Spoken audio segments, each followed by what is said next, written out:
Modern Classics in Audiobook presents The Time Machine by H.G. Wells. The Time Machine was first published in 1895, at a moment when scientific ideas were rapidly reshaping how people understood the world. Its author, H.G. Wells, had trained in biology at what is now Imperial College London, studying under the influential scientist T.H. Huxley. This scientific education had a lasting effect on his writing. Wells became one of the first authors to use fiction as a way to explore scientific questions and social concerns, helping to establish what would later be called science fiction. Before turning to full-time writing, Wells worked as a teacher and a journalist, and he wrote widely on science, education, and social reform. His early fiction, including The Time Machine, The Island of Dr. Moreau, 1896, and The War of the Worlds, 1898, shows his interest in evolution, technology, and the future of human society. These works made him one of the most influential writers of his generation. This novel should be read with an awareness of the period in which it was written. Late Victorian Britain was marked by industrial growth, scientific discovery, and growing anxiety about class divisions and the long-term direction of society. Wells drew on these debates to create a story that uses imagination not simply for entertainment, but as a way of thinking about change, progress, and the forces shaping modern life. Chapter 1. Introduction. The time traveller, for so it will be convenient to speak of him, was expounding a recondite matter to us. His pale grey eyes shone and twinkled, and his usually pale face was flushed and animated. The fire burnt brightly, and the soft radiance of the incandescent lights in the lilies of silver caught the bubbles that flashed and passed in our glasses. Our chairs, being his patents, embraced and caressed us rather than submitted to be sat upon, and there was that luxurious after-dinner atmosphere when thought runs gracefully free of the trammels of precision. And he put it to us in this way, marking the points with a lean forefinger, as we sat and lazily admired his earnestness over this new paradox, as we thought it, and his fecundity. You must follow me carefully. I shall have to controvert one or two ideas that are almost universally accepted. The geometry, for instance, they taught you at school is founded on a misconception. Is not that rather a large thing to expect us to begin upon? Said Philby, an argumentative person with red hair. I do not mean to ask you to accept anything without reasonable ground for it. You will soon admit as much as I need from you. You know, of course, that a mathematical line, a line of thickness nil, has no real existence. They taught you that. Neither has a mathematical plane. These things are mere abstractions. That is all right, said the psychologist. Nor, having only length, breadth, and thickness, can a cube have a real existence. There I object, said Philby. Of course a solid body may exist. All real things. So most people think. But wait a moment. Can an instantaneous cube exist? Don't follow you, said Philby. Can a cube that does not last for any time at all have a real existence? Philby became pensive. Clearly, the time traveller proceeded, any real body must have extension in four directions. It must have length, breadth, thickness, and duration. But through a natural infirmity of the flesh, which I will explain to you in a moment, we incline to overlook this fact. There are really four dimensions, three which we call the three planes of space, and a fourth, time. There is, however, a tendency to draw an unreal distinction between the former three dimensions and the latter, because it happens that our consciousness moves intermittently in one direction along the latter from the beginning to the end of our lives. That, said a very young man, making spasmodic efforts to relight his cigar over the lamp, that very clear indeed. Now, it is very remarkable that this is so extensively overlooked, continued the time traveller, with a slight accession of cheerfulness. Really, this is what is meant by the fourth dimension, though some people who talk about the fourth dimension do not know they mean it. It is only another way of looking at time. There is no difference between time and any of the three dimensions of space except that our consciousness moves along it. But some foolish people have got hold of the wrong side of that idea. You have all heard what they have to say about this fourth dimension. I have not, said the provincial mayor. It is simply this. That space, as our mathematicians have it, is spoken of as having three dimensions, which one may call length, breadth, and thickness, and is always definable by reference to three planes, each at right angles to the others. But some philosophical people have been asking why three dimensions particularly, why not another direction at right angles to the other three, and have even tried to construct a four-dimensional geometry. Professor Simon Newcomb was expounding this to the New York Mathematical Society only a month or so ago. You know how on a flat surface, which has only two dimensions, we can represent a figure of a three-dimensional solid, and similarly they think that by models of three dimensions they could represent one of four, if they could master the perspective of the thing. See? I think so, murmured the provincial mayor, and, knitting his brows, he lapsed into an introspective state, his lips moving as one who repeats mystic words. Yes, I think I see it now, he said after some time, brightening in a quite transitory manner. Well, I do not mind telling you I have been at work upon this geometry of four dimensions for some time. Some of my results are curious. For instance, here is a portrait of a man at 8 years old, another at 15, another at 17, another at 23, and so on. All these are evidently sections, as it were, three-dimensional representations of his four-dimensioned being, which is a fixed and unalterable thing. Scientific people, proceeded the time-traveller, after the pause required for the proper assimilation of this, know very well that time is only a kind of space. Here is a popular scientific diagram, a weather record. This line I trace with my finger shows the movement of the barometer. Yesterday it was so high, yesterday night it fell, then this morning it rose again, and so gently upward to here. Surely the mercury did not trace this line in any of the dimensions of space generally recognized, but certainly it traced such a line, and that line, therefore, we must conclude, was along the time dimension. But, said the medical man, staring hard at a coal in the fire, if time is really only a fourth dimension of space, why is it, and why has it always been, regarded as something different? And why cannot we move in time as we move about in the other dimensions of space? The time-traveller smiled. Are you so sure we can move freely in space? Right and left we can go, backward and forward freely enough, and men always have done so. I admit we move freely in two dimensions. But how about up and down?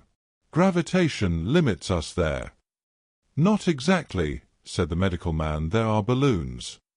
But before the balloons, save for spasmodic jumping and the inequalities of the surface, man had no freedom of vertical movement.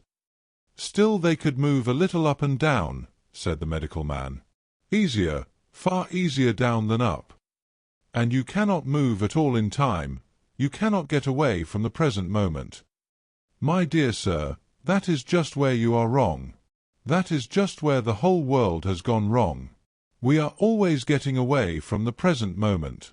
Our mental existences, which are immaterial and have no dimensions, are passing along the time dimension with a uniform velocity from the cradle to the grave.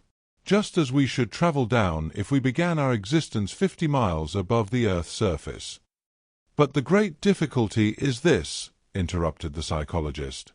You can move about in all directions of space, but you cannot move about in time. That is the germ of my great discovery. But you are wrong to say that we cannot move about in time. For instance, if I am recalling an incident very vividly, I go back to the instant of its occurrence. I become absent-minded, as you say. I jump back for a moment. Of course we have no means of staying back for any length of time, any more than a savage or an animal has of staying 6 feet above the ground. But a civilized man is better off than the savage in this respect. He can go up against gravitation in a balloon, and why should he not hope that ultimately he may be able to stop or accelerate his drift along the time dimension, or even turn about and travel the other way? "Oh, this," began Philby, "is all." "Why not?" said the time traveller. It's against reason, said Philby. What reason? Said the time traveller. You can show black is white by argument, said Philby, but you will never convince me. Possibly not, said the time traveller. But now you begin to see the object of my investigations into the geometry of 4 dimensions. Long ago I had a vague inkling of a machine.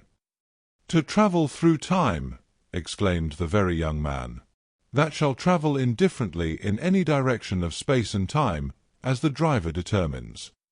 Philby contented himself with laughter. But I have experimental verification, said the time traveller. It would be remarkably convenient for the historian, the psychologist suggested. One might travel back and verify the accepted account of the Battle of Hastings, for instance. Don't you think you would attract attention? Said the medical man. Our ancestors had no great tolerance for anachronisms. One might get one's Greek from the very lips of Homer and Plato, the very young man thought. In which case they would certainly plough you for the little go. The German scholars have improved Greek so much. Then there is the future, said the very young man. Just think. One might invest all one's money, leave it to accumulate at interest, and hurry on ahead. To discover a society, said I, erected on a strictly communistic basis. Of all the wild, extravagant theories, began the psychologist. Yes, so it seemed to me, and so I never talked of it until. Experimental verification, cried I. You are going to verify that? The experiment, cried Philby, who was getting brain-weary. Let's see your experiment anyhow, said the psychologist, though it's all humbug, you know. The time traveller smiled round at us. Then, still smiling faintly, and with his hands deep in his trousers pockets, he walked slowly out of the room, and we heard his slippers shuffling down the long passage to his laboratory. The psychologist looked at us. I wonder what he's got. Some sleight-of-hand trick or other, said the medical man, and Philby tried to tell us about a conjurer he had seen at Burslem, but before he had finished his preface the time traveller came back, and Philby's anecdote collapsed.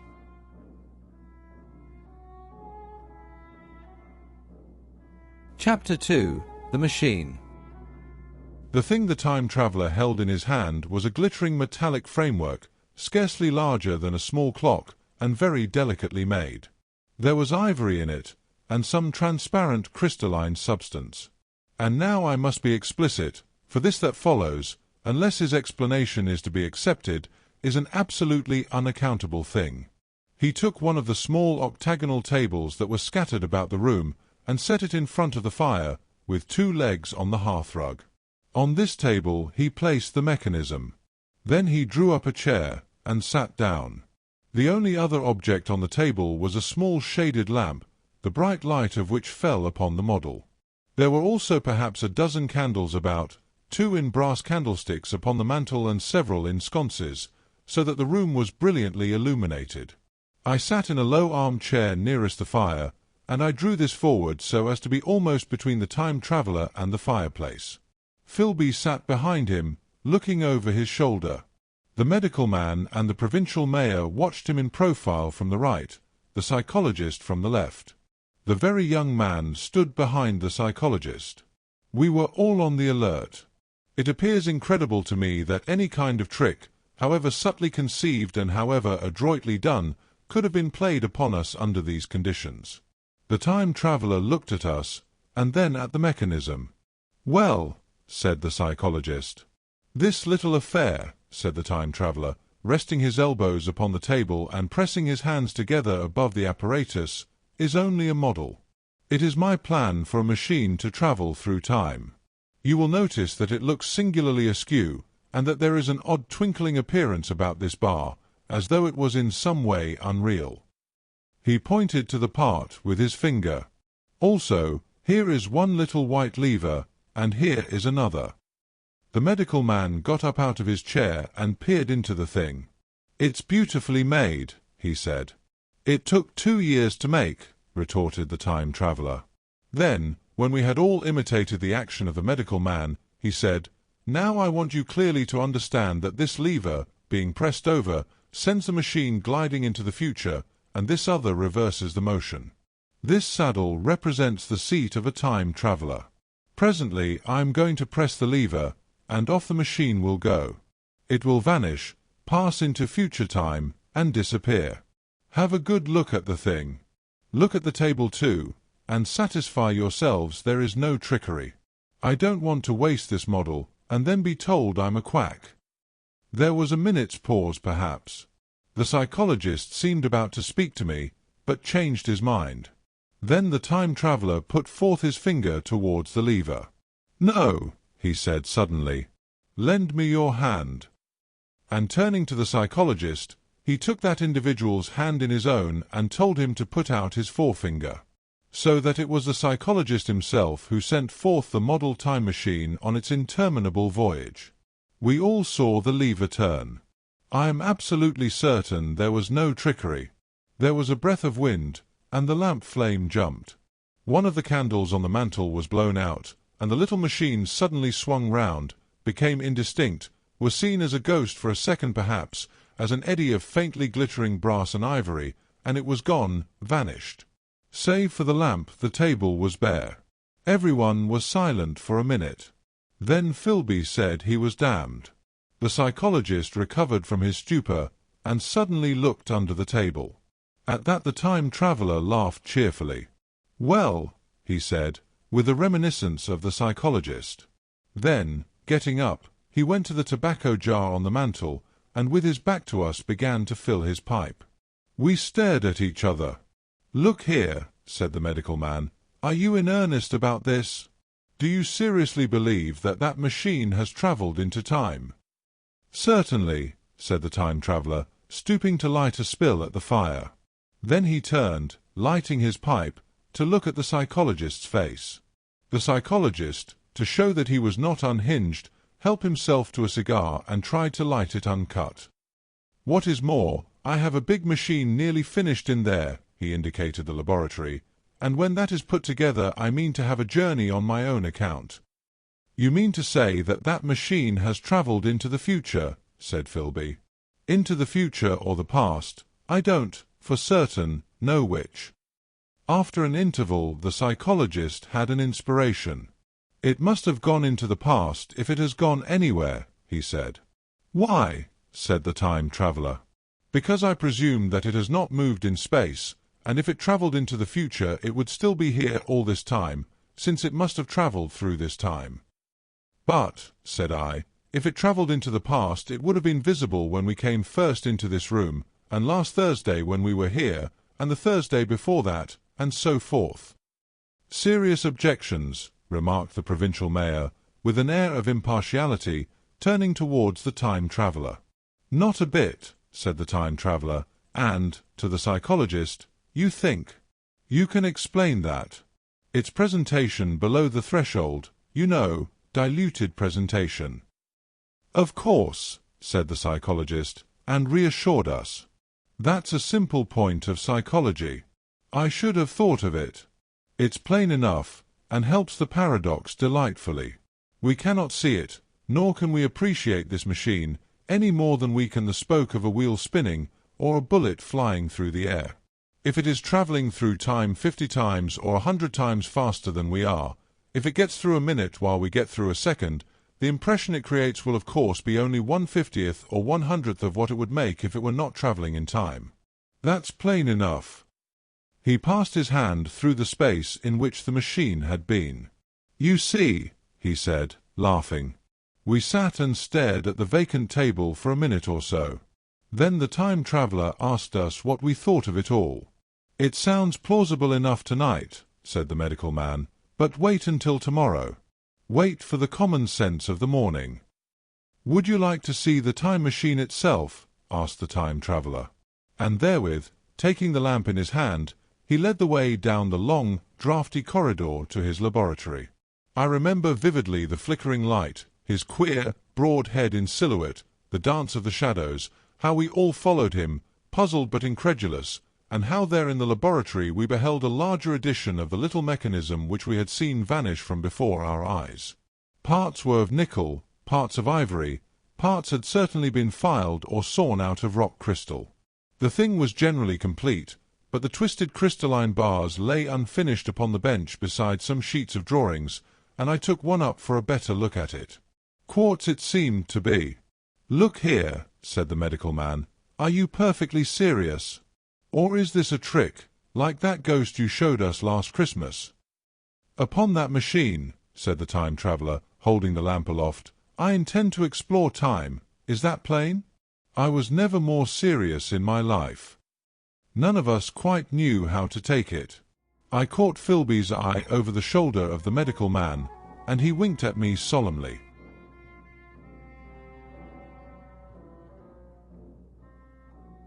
Chapter 3. The Time Traveller Returns.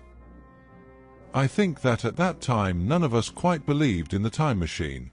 The fact is, the time traveller was one of those men who are too clever to be believed. You never felt that you saw all round him. You always suspected some subtle reserve, some ingenuity in ambush, behind his lucid frankness. Had Philby shown the model and explained the matter in the time traveller's words, we should have shown him far less scepticism. For we should have perceived his motives. A pork butcher could understand Philby. But the time traveller had more than a touch of whim among his elements, and we distrusted him. Things that would have made the fame of a less clever man seemed tricks in his hands. It is a mistake to do things too easily. The serious people who took him seriously never felt quite sure of his deportment. They were somehow aware that trusting their reputations for judgment with him was like furnishing a nursery with eggshell china. So I don't think any of us said very much about time travelling in the interval between that Thursday and the next, though its odd potentialities ran, no doubt, in most of our minds, its plausibility, that is, its practical incredibleness, the curious possibilities of anachronism and of utter confusion it suggested.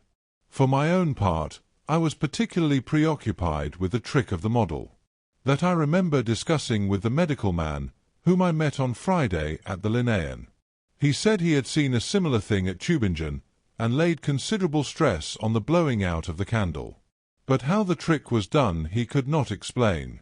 The next Thursday I went again to Richmond. I suppose I was one of the time traveller's most constant guests, and, arriving late, found 4 or 5 men already assembled in his drawing-room.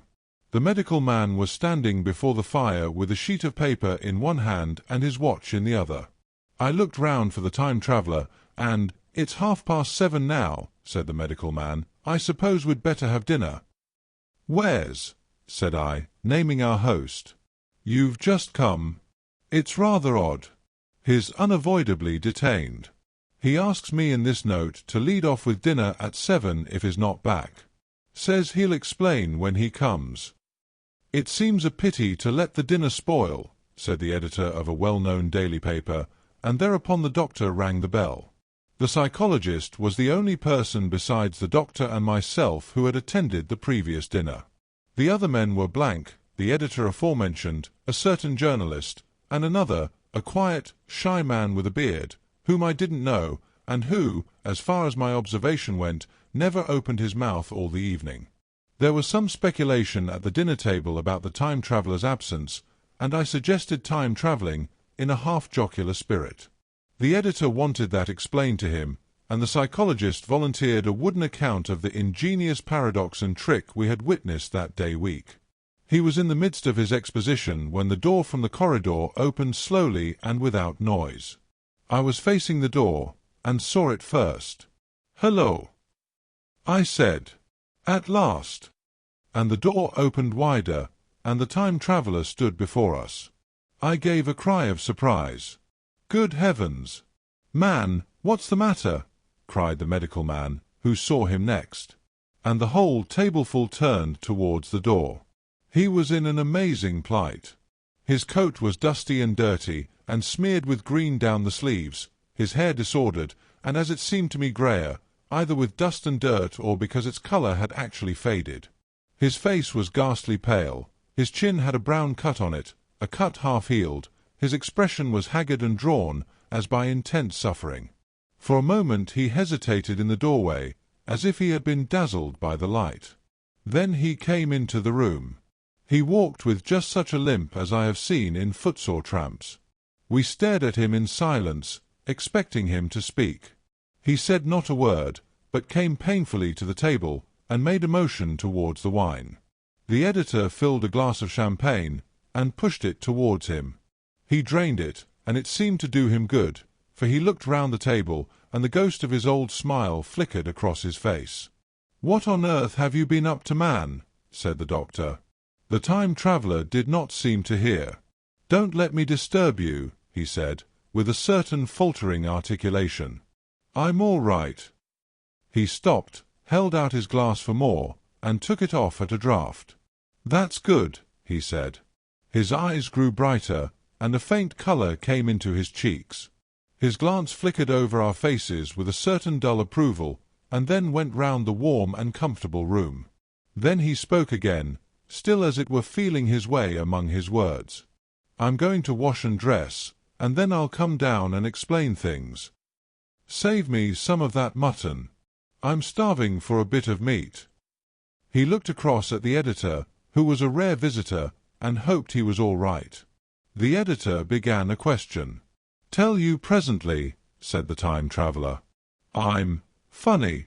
Be all right in a minute." He put down his glass and walked towards the staircase door. Again I remarked his lameness and the soft padding sound of his footfall, and standing up in my place, I saw his feet as he went out. He had nothing on them but a pair of tattered, blood-stained socks.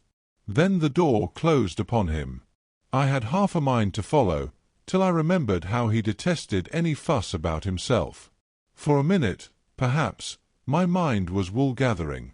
Then, "Remarkable behaviour of an eminent scientist," I heard the editor say, thinking, after his wont, in headlines.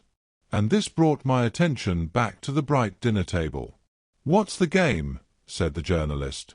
"Has he been doing the amateur cadger? I don't follow." I met the eye of the psychologist, and read my own interpretation in his face. I thought of the time-traveller limping painfully upstairs. I don't think anyone else had noticed his lameness. The first to recover completely from this surprise was the medical man, who rang the bell. The time-traveller hated to have servants waiting at dinner for a hot plate. At that the editor turned to his knife and fork with a grunt, and the silent man followed suit. The dinner was resumed. Conversation was exclamatory for a little while with gaps of wonderment, and then the editor got fervent in his curiosity. "Does our friend eke out his modest income with a crossing? Or has he his Nebuchadnezzar phases?" he inquired. "I feel assured it's this business of the time machine," I said, and took up the psychologist's account of our previous meeting. The new guests were frankly incredulous. The editor raised objections. What was this time travelling? A man couldn't cover himself with dust by rolling in a paradox, could he? And then, as the idea came home to him, he resorted to caricature. Hadn't they any clothes brushes in the future? The journalist, too, would not believe at any price, and joined the editor in the easy work of heaping ridicule on the whole thing. They were both the new kind of journalist, very joyous, irreverent young men. Our special correspondent in the Day After Tomorrow reports, the journalist was saying, or rather shouting, when the time-traveller came back. He was dressed in ordinary evening clothes, and nothing save his haggard look remained of the change that had startled me. "I say," said the editor hilariously, "these chaps here say you have been travelling into the middle of next week. Tell us all about Little Rosebery, will you? What will you take for the lot?" The time-traveller came to the place reserved for him without a word. He smiled quietly, in his old way. "Where's my mutton?" he said. "What a treat it is to stick a fork into meat again." "Story!" cried the editor. "Story be damned," said the time-traveller. "I want something to eat. I won't say a word until I get some peptone into my arteries." "Thanks. And the salt?" "One word," said I. "Have you been time-travelling?" "Yes," said the time-traveller, with his mouth full, nodding his head. "I'd give a shilling a line for a verbatim note," said the editor. The time-traveller pushed his glass towards the silent man and rang it with his fingernail, at which the silent man, who had been staring at his face, started convulsively and poured him wine. The rest of the dinner was uncomfortable. For my own part, sudden questions kept on rising to my lips, and I dare say it was the same with the others. The journalist tried to relieve the tension by telling anecdotes of Hetty Potter. The time traveller devoted his attention to his dinner and displayed the appetite of a tramp. The medical man smoked a cigarette and watched the time traveller through his eyelashes. The silent man seemed even more clumsy than usual and drank champagne with regularity and determination out of sheer nervousness. At last the time traveller pushed his plate away and looked round us. "I suppose I must apologize," he said. "I was simply starving. I've had a most amazing time." He reached out his hand for a cigar and cut the end. "But come into the smoking room. It's too long a story to tell over greasy plates." And ringing the bell in passing, he led the way into the adjoining room. "You have told blank and dash and chose about the machine," he said to me, leaning back in his easy-chair and naming the 3 new guests.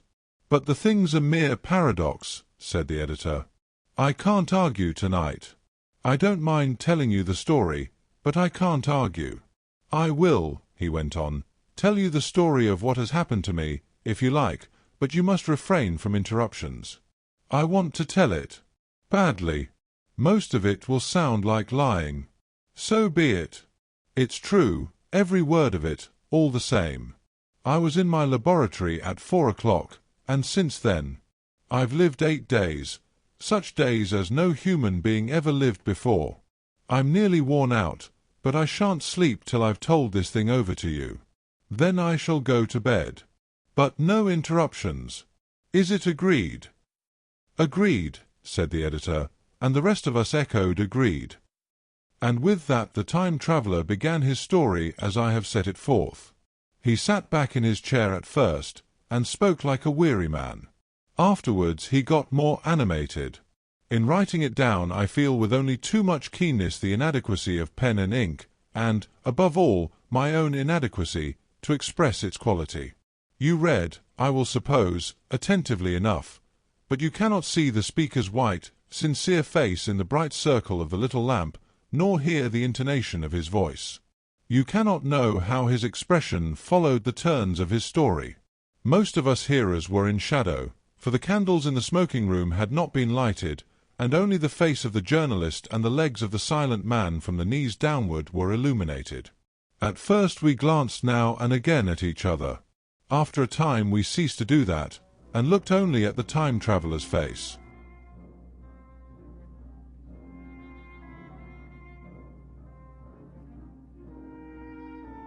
Chapter 4. Time Travelling. I told some of you last Thursday of the principles of the time machine, and showed you the actual thing itself, incomplete in the workshop. There it is now, a little travel-worn, truly, and one of the ivory bars is cracked, and a brass rail bent, but the rest of it sound enough. I expected to finish it on Friday, but on Friday, when the putting together was nearly done, I found that one of the nickel bars was exactly 1 inch too short, and this I had to get remade, so that the thing was not complete until this morning. It was at 10 o'clock today that the first of all time machines began its career. I gave it a last tap, tried all the screws again, put 1 more drop of oil on the quartz rod, and sat myself in the saddle. I suppose a suicide who holds a pistol to his skull feels much the same wonder at what will come next as I felt then. I took the starting lever in one hand and the stopping one in the other, pressed the first, and almost immediately the second. I seemed to reel. I felt a nightmare sensation of falling, and, looking round, I saw the laboratory exactly as before. Had anything happened? For a moment I suspected that my intellect had tricked me. Then I noted the clock. A moment before, as it seemed, it had stood at a minute or so past 10. Now it was nearly 3:30. I drew a breath, set my teeth, gripped the starting lever with both hands, and went off with a thud. The laboratory got hazy and went dark. Mrs. Watchett came in and walked, apparently without seeing me, towards the garden door. I suppose it took her a minute or so to traverse the place, but to me she seemed to shoot across the room like a rocket. I pressed the lever over to its extreme position. The night came like the turning out of a lamp, and in another moment came tomorrow. The laboratory grew faint and hazy, then fainter and ever fainter. Tomorrow night came black, then day again, night again, day again, faster and faster still. An eddying murmur filled my ears, and a strange, dumb confusedness descended on my mind. I am afraid I cannot convey the peculiar sensations of time travelling. They are excessively unpleasant. There is a feeling exactly like that one has upon a switchback, of a helpless headlong motion. I felt the same horrible anticipation, too, of an imminent smash. As I put on pace, night followed day like the flapping of a black wing. The dim suggestion of the laboratory seemed presently to fall away from me, and I saw the sun hopping swiftly across the sky, leaping it every minute, and every minute marking a day. I supposed the laboratory had been destroyed, and I had come into the open air. I had a dim impression of scaffolding, but I was already going too fast to be conscious of any moving things. The slowest snail that ever crawled dashed by too fast for me. The twinkling succession of darkness and light was excessively painful to the eye. Then, in the intermittent darknesses, I saw the moon spinning swiftly through her quarters from new to full, and had a faint glimpse of the circling stars. Presently, as I went on, still gaining velocity, the palpitation of night and day merged into one continuous greyness. The sky took on a wonderful deepness of blue, a splendid luminous colour like that of early twilight. The jerking sun became a streak of fire, a brilliant arch, in space, the moon a fainter fluctuating band, and I could see nothing of the stars, save now and then a brighter circle flickering in the blue. The landscape was misty and vague. I was still on the hillside upon which this house now stands, and the shoulder rose above me grey and dim. I saw trees growing and changing like puffs of vapour, now brown, now green. They grew, spread, shivered, and passed away. I saw huge buildings rise up faint and fair, and pass like dreams. The whole surface of the earth seemed changed, melting and flowing under my eyes. The little hands upon the dials that registered my speed raced round faster and faster. Presently I noted that the sun belt swayed up and down, from solstice to solstice, in a minute or less, and that consequently my pace was over a year a minute, and minute by minute the white snow flashed across the world, and vanished, and was followed by the bright, brief green of spring. The unpleasant sensations of the start were less poignant now. They merged at last into a kind of hysterical exhilaration. I remarked, indeed, a clumsy swaying of the machine, for which I was unable to account. But my mind was too confused to attend to it, so with a kind of madness growing upon me, I flung myself into futurity. At first I scarce thought of stopping, scarce thought of anything but these new sensations. But presently a fresh series of impressions grew up in my mind, a certain curiosity and therewith a certain dread, until at last they took complete possession of me. What strange developments of humanity, what wonderful advances upon our rudimentary civilization, I thought, might not appear when I came to look nearly into the dim elusive world that raced and fluctuated before my eyes. I saw great and splendid architecture rising about me, more massive than any buildings of our own time, and yet, as it seemed, built of glimmer and mist. I saw a richer green flow up the hillside, and remain there, without any wintry intermission. Even through the veil of my confusion the earth seemed very fair. And so my mind came round to the business of stopping. The peculiar risk lay in the possibility of my finding some substance in the space which I, or the machine, occupied. So long as I travelled at a high velocity through time, this scarcely mattered.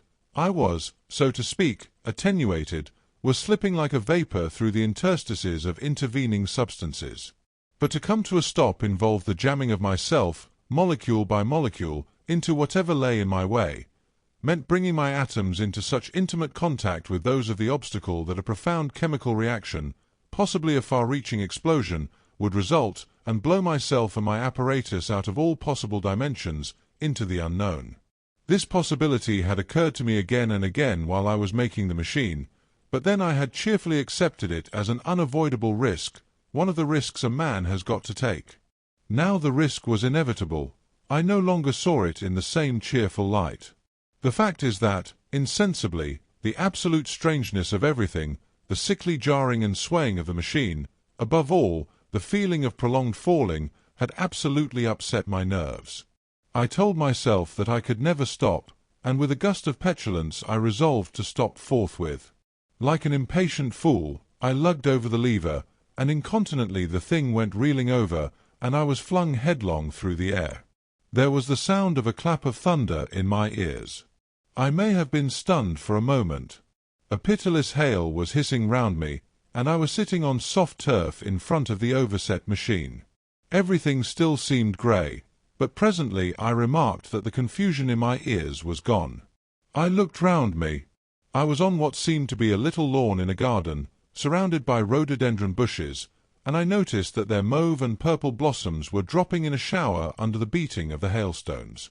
The rebounding, dancing hail hung in a little cloud over the machine, and drove along the ground like smoke. In a moment I was wet to the skin.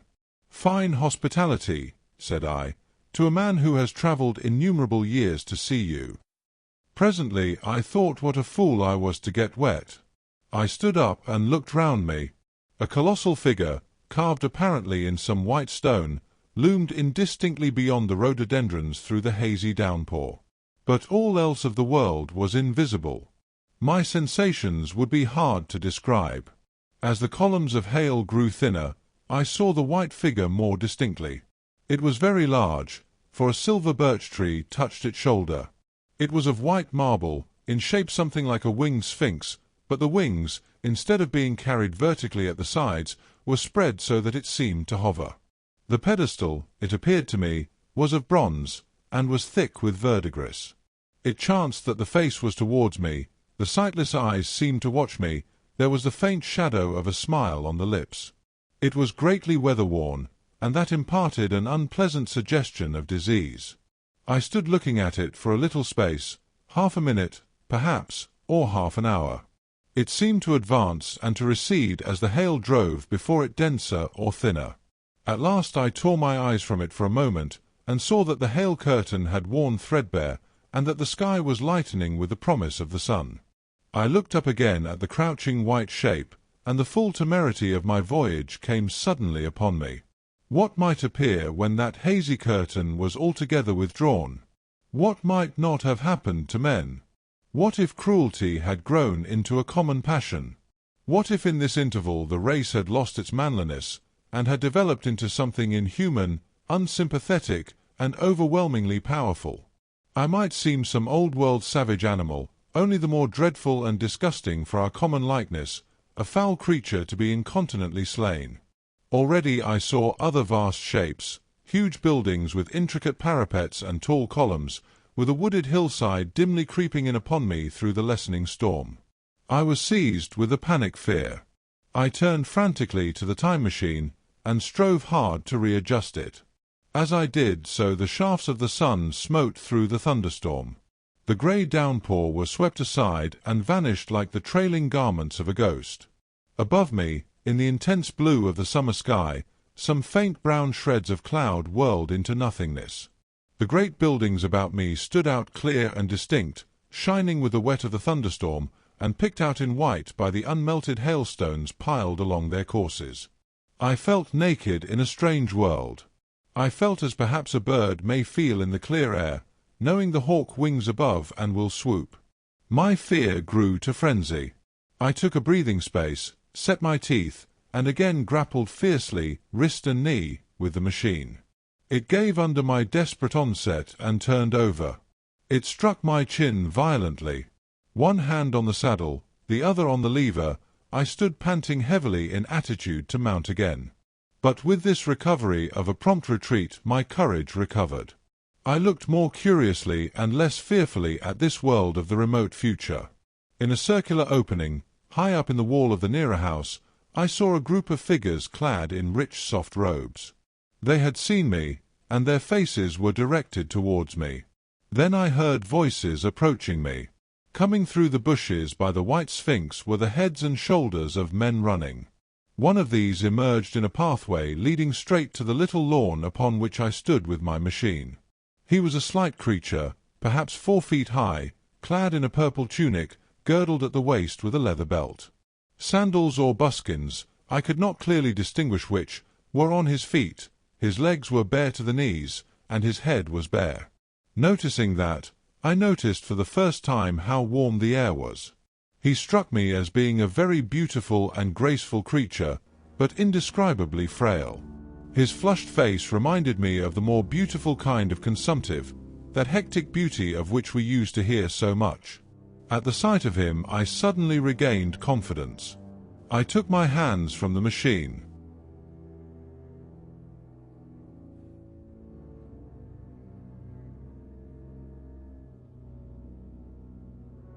Chapter 5. In the Golden Age. In another moment we were standing face to face, I and this fragile thing out of futurity. He came straight up to me and laughed into my eyes. The absence from his bearing of any sign of fear struck me at once. Then he turned to the two others who were following him and spoke to them in a strange and very sweet and liquid tongue.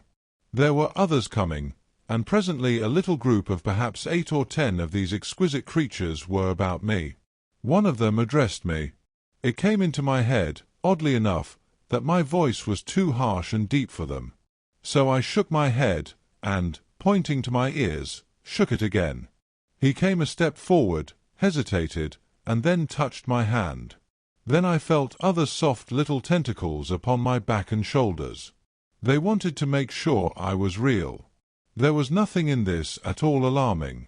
Indeed, there was something in these pretty little people that inspired confidence, a graceful gentleness, a certain childlike ease. And besides, they looked so frail that I could fancy myself flinging the whole dozen of them about like ninepins. But I made a sudden motion to warn them when I saw their little pink hands feeling at the time machine. Happily then, when it was not too late, I thought of a danger I had hitherto forgotten, and reaching over the bars of the machine I unscrewed the little levers that would set it in motion, and put these in my pocket. Then I turned again to see what I could do in the way of communication.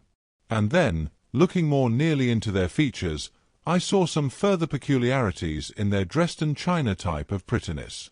Their hair, which was uniformly curly, came to a sharp end at the neck and cheek. There was not the faintest suggestion of it on the face, and their ears were singularly minute. The mouths were small, with bright red, rather thin lips, and the little chins ran to a point. The eyes were large and mild, and, this may seem egotism on my part, I fancied even that there was a certain lack of the interest I might have expected in them. As they made no effort to communicate with me, but simply stood round me smiling and speaking in soft cooing notes to each other, I began the conversation. I pointed to the time machine and to myself. Then, hesitating for a moment how to express time, I pointed to the sun. At once a quaintly pretty little figure in checkered purple and white followed my gesture, and then astonished me by imitating the sound of thunder. For a moment I was staggered, though the import of his gesture was plain enough. The question had come into my mind abruptly, were these creatures fools? You may hardly understand how it took me. You see, I had always anticipated that the people of the year 802,000 odd would be incredibly in front of us in knowledge, art, everything. Then one of them suddenly asked me a question that showed him to be on the intellectual level of one of our 5-year-old children, asked me, in fact, if I had come from the sun in a thunderstorm. It let loose the judgment I had suspended upon their clothes, their frail light limbs, and fragile features. A flow of disappointment rushed across my mind. For a moment I felt that I had built the time machine in vain. I nodded, pointed to the sun, and gave them such a vivid rendering of a thunderclap as startled them. They all withdrew a pace or so and bowed. Then came one laughing towards me, carrying a chain of beautiful flowers altogether new to me, and put it about my neck. The idea was received with melodious applause, and presently they were all running to and fro for flowers, and laughingly flinging them upon me until I was almost smothered with blossom. You who have never seen the like can scarcely imagine what delicate and wonderful flowers countless years of culture had created. Then someone suggested that their playthings should be exhibited in the nearest building, and so I was led past the Sphinx of white marble, which had seemed to watch me all the while with a smile at my astonishment, towards a vast grey edifice of fretted stone. As I went with them, the memory of my confident anticipations of a profoundly grave and intellectual posterity came, with irresistible merriment, to my mind. The building had a huge entry, and was altogether of colossal dimensions. I was naturally most occupied with the growing crowd of little people, and with the big open portals that yawned before me shadowy and mysterious. My general impression of the world I saw over their heads was a tangled waste of beautiful bushes and flowers, a long-neglected and yet weedless garden. I saw a number of tall spikes of strange white flowers, measuring a foot perhaps across the spread of the waxen petals. They grew scattered, as if wild, among the variegated shrubs, but, as I say, I did not examine them closely at this time. The time machine was left deserted on the turf among the rhododendrons.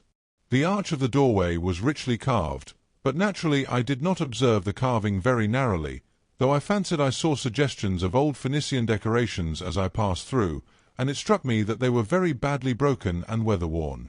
Several more brightly clad people met me in the doorway, and so we entered, I, dressed in dingy 19th-century garments, looking grotesque enough, garlanded with flowers, and surrounded by an eddying mass of bright, soft-coloured robes and shining white limbs, in a melodious whirl of laughter and laughing speech.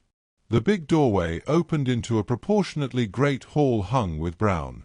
The roof was in shadow, and the windows, partially glazed with coloured glass and partially unglazed, admitted a tempered light.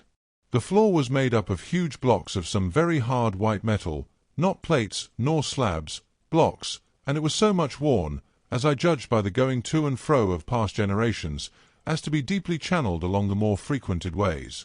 Transverse to the length were innumerable tables made of slabs of polished stone, raised, perhaps, a foot from the floor, and upon these were heaps of fruits. Some I recognized as a kind of hypertrophied raspberry and orange, but for the most part they were strange. Between the tables were scattered a great number of cushions. Upon these my conductors seated themselves, signing for me to do likewise. With a pretty absence of ceremony they began to eat the fruit with their hands, flinging peel and stalks, and so forth, into the round openings in the sides of the tables. I was not loath to follow their example, for I felt thirsty and hungry. As I did so I surveyed the hall at my leisure, and perhaps the thing that struck me most was its dilapidated look. The stained-glass windows, which displayed only a geometrical pattern, were broken in many places, and the curtains that hung across the lower end were thick with dust. And it caught my eye that the corner of the marble table near me was fractured. Nevertheless, the general effect was extremely rich and picturesque. There were, perhaps, a couple of hundred people dining in the hall, and most of them, seated as near to me as they could come, were watching me with interest, their little eyes shining over the fruit they were eating. All were clad in the same soft, and yet strong, silky material. Fruit, by the by, was all their diet. These people of the remote future were strict vegetarians, and while I was with them, in spite of some carnal cravings, I had to be frugivorous also. Indeed, I found afterwards that horses, cattle, sheep, dogs, had followed the ichthyosaurus into extinction.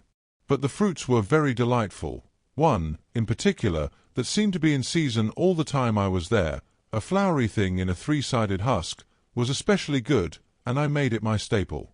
At first I was puzzled by all these strange fruits, and by the strange flowers I saw, but later I began to perceive their import. However, I am telling you of my fruit dinner in the distant future now. So soon as my appetite was a little checked, I determined to make a resolute attempt to learn the speech of these new men of mine. Clearly that was the next thing to do. The fruit seemed a convenient thing to begin upon, and holding one of these up I began a series of interrogative sounds and gestures. I had some considerable difficulty in conveying my meaning. At first my efforts met with a stare of surprise or inextinguishable laughter, but presently a fair-haired little creature seemed to grasp my intention and repeated a name. They had to chatter and explain the business at great length to each other, and my first attempts to make the exquisite little sounds of their language caused an immense amount of genuine, if uncivil, amusement. However, I felt like a schoolmaster amidst children, and persisted, and presently I had a score of noun substantives at least at my command, and then I got to demonstrative pronouns, and even the verb to eat. But it was slow work, and the little people soon tired and wanted to get away from my interrogations, so I determined, rather of necessity, to let them give their lessons in little doses when they felt inclined. And very little doses I found they were before long, for I never met people more indolent or more easily fatigued.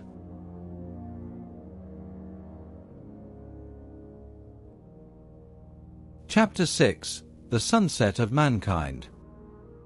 A queer thing I soon discovered about my little hosts, and that was their lack of interest. They would come to me with eager cries of astonishment, like children, but, like children, they would soon stop examining me and wander away after some other toy. The dinner and my conversational beginnings ended, I noted for the first time that almost all those who had surrounded me at first were gone. It is odd, too, how speedily I came to disregard these little people. I went out through the portal into the sunlit world again as soon as my hunger was satisfied. I was continually meeting more of these men of the future, who would follow me a little distance, chatter and laugh about me, and, having smiled and gesticulated in a friendly way, leave me again to my own devices. The calm of evening was upon the world as I emerged from the great hall, and the scene was lit by the warm glow of the setting sun. At first things were very confusing. Everything was so entirely different from the world I had known, even the flowers. The big building I had left was situated on the slope of a broad river valley, but the Thames had shifted, perhaps, a mile from its present position. I resolved to mount to the summit of a crest, perhaps a mile and a half away, from which I could get a wider view of this our planet in the year 802,701 AD.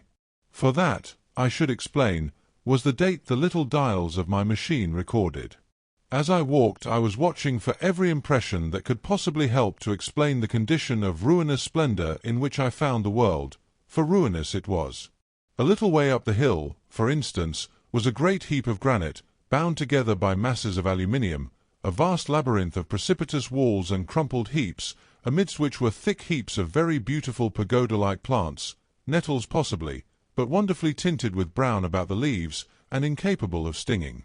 It was evidently the derelict remains of some vast structure, to what end built I could not determine. It was here that I was destined, at a later date, to have a very strange experience, the first intimation of a still stranger discovery, but of that I will speak in its proper place. Looking round, with a sudden thought, from a terrace on which I rested for a while, I realized that there were no small houses to be seen. Apparently the single house, and possibly even the household, had vanished. Here and there among the greenery were palace-like buildings, but the house and the cottage, which form such characteristic features of our own English landscape, had disappeared.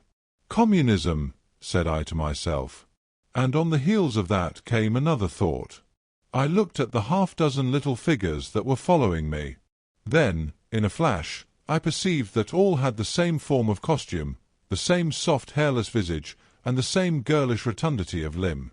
It may seem strange, perhaps, that I had not noticed this before. But everything was so strange. Now, I saw the fact plainly enough. In costume, and in all the differences of texture and bearing that now mark off the sexes from each other, these people of the future were alike. And the children seemed to my eyes to be but the miniatures of their parents. I judged then that the children of that time were extremely precocious, physically at least, and I found afterwards abundant verification of my opinion. Seeing the ease and security in which these people were living, I felt that this close resemblance of the sexes was after all what one would expect, for the strength of a man and the softness of a woman, the institution of the family, and the differentiation of occupations are mere militant necessities of an age of physical force. Where population is balanced and abundant, much childbearing becomes an evil rather than a blessing to the state.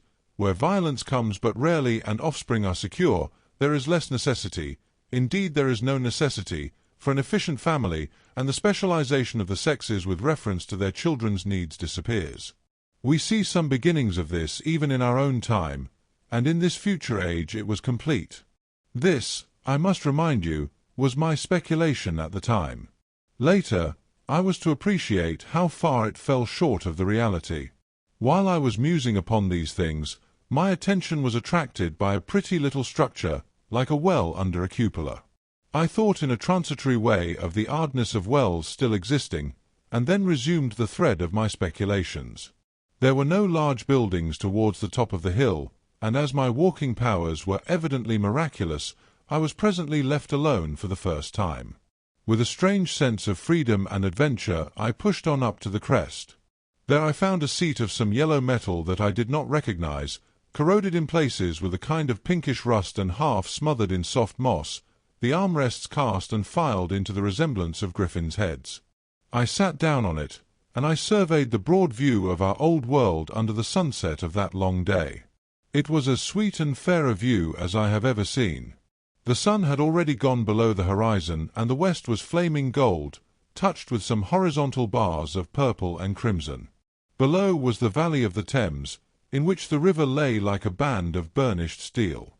I have already spoken of the great palaces dotted about among the variegated greenery, some in ruins and some still occupied. Here and there rose a white or silvery figure in the waste garden of the earth. Here and there came the sharp vertical line of some cupola or obelisk. There were no hedges, no signs of proprietary rights, no evidences of agriculture. The whole earth had become a garden.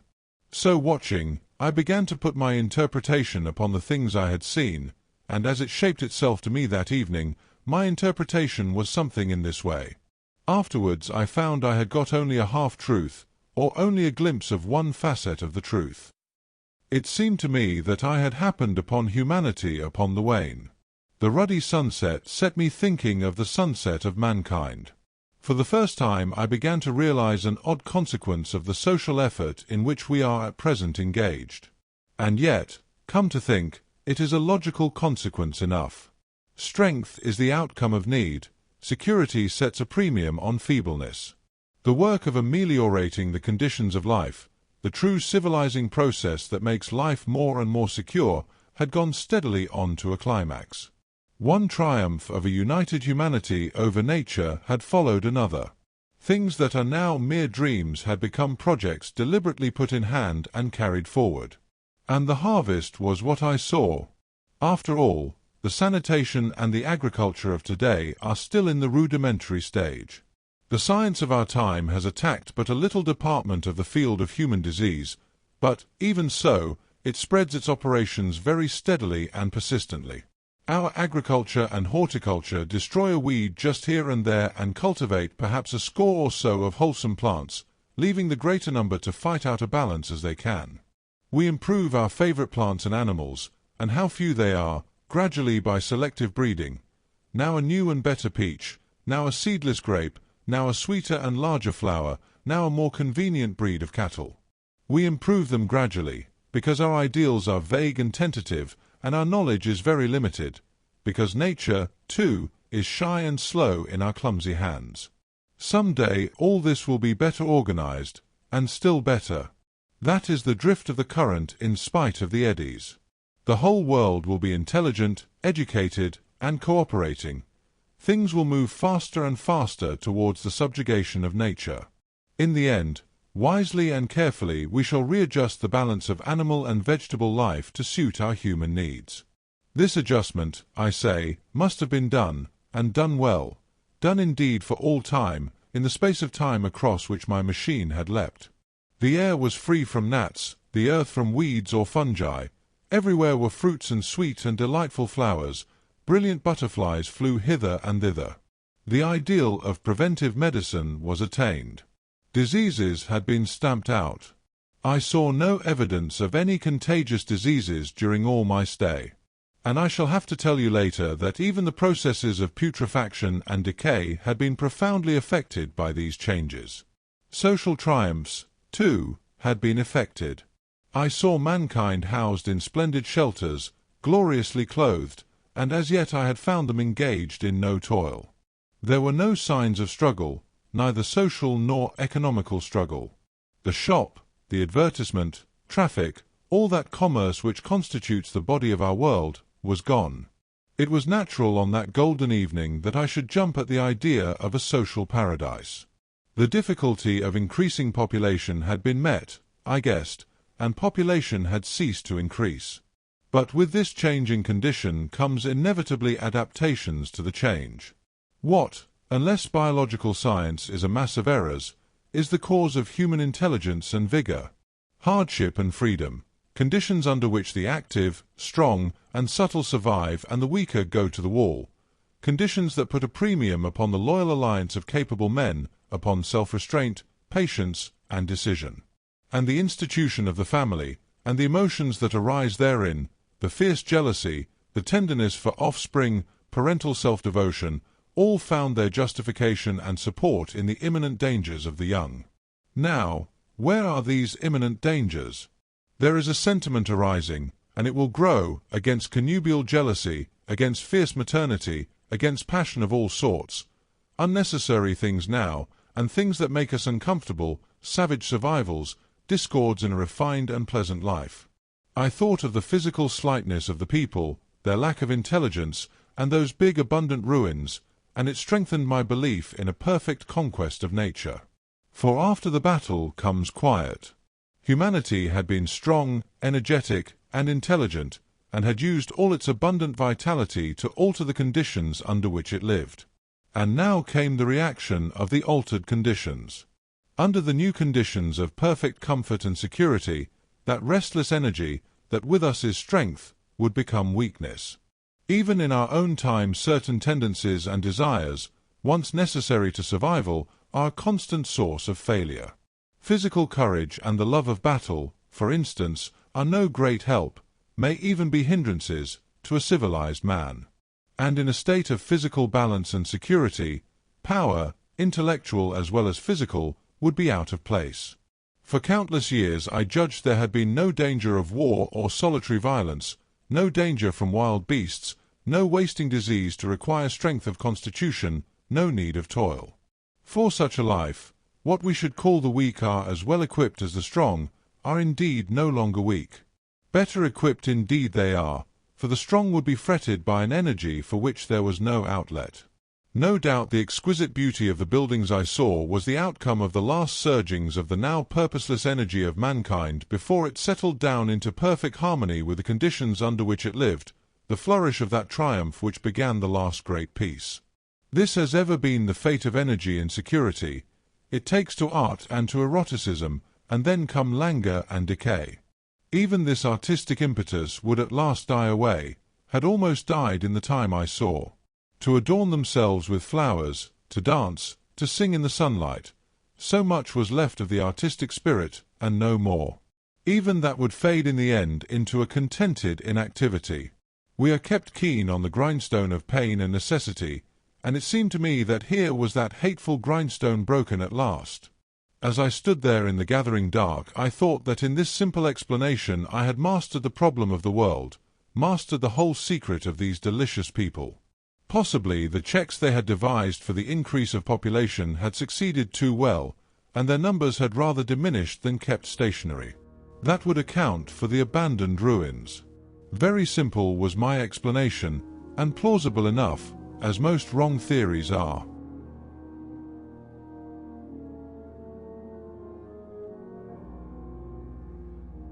Chapter 7. A Sudden Shock.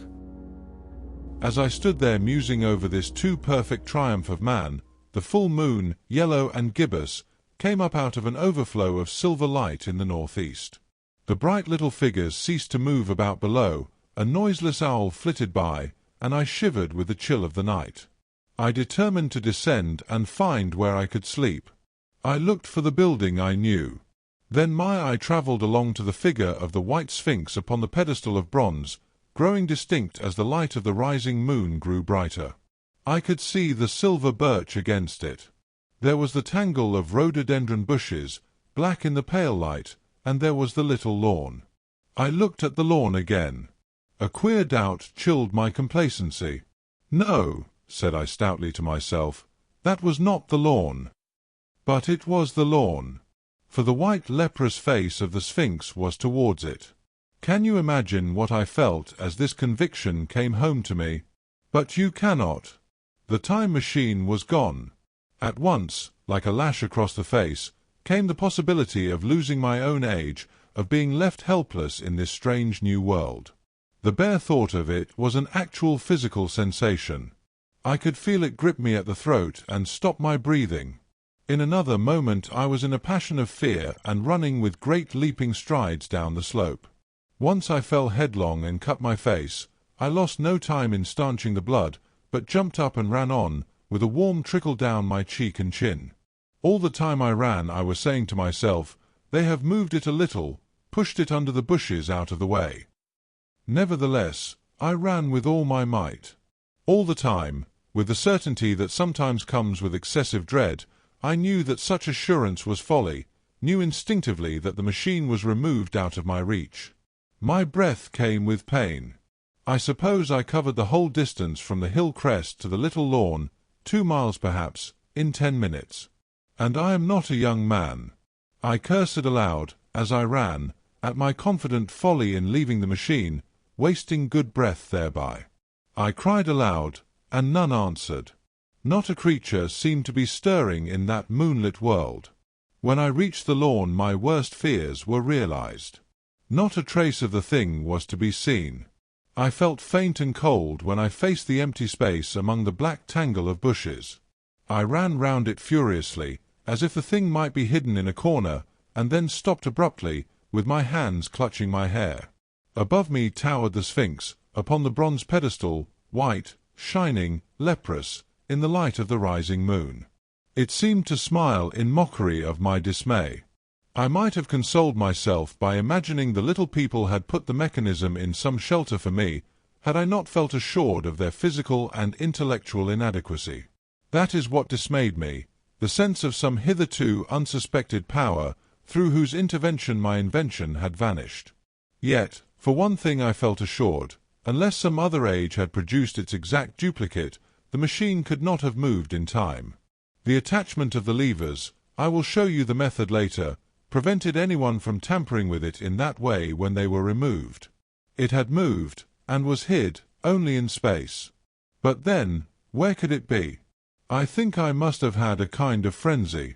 I remember running violently in and out among the moonlit bushes all round the Sphinx, and startling some white animal that, in the dim light, I took for a small deer. I remember, too, late that night, beating the bushes with my clenched fist until my knuckles were gashed and bleeding from the broken twigs.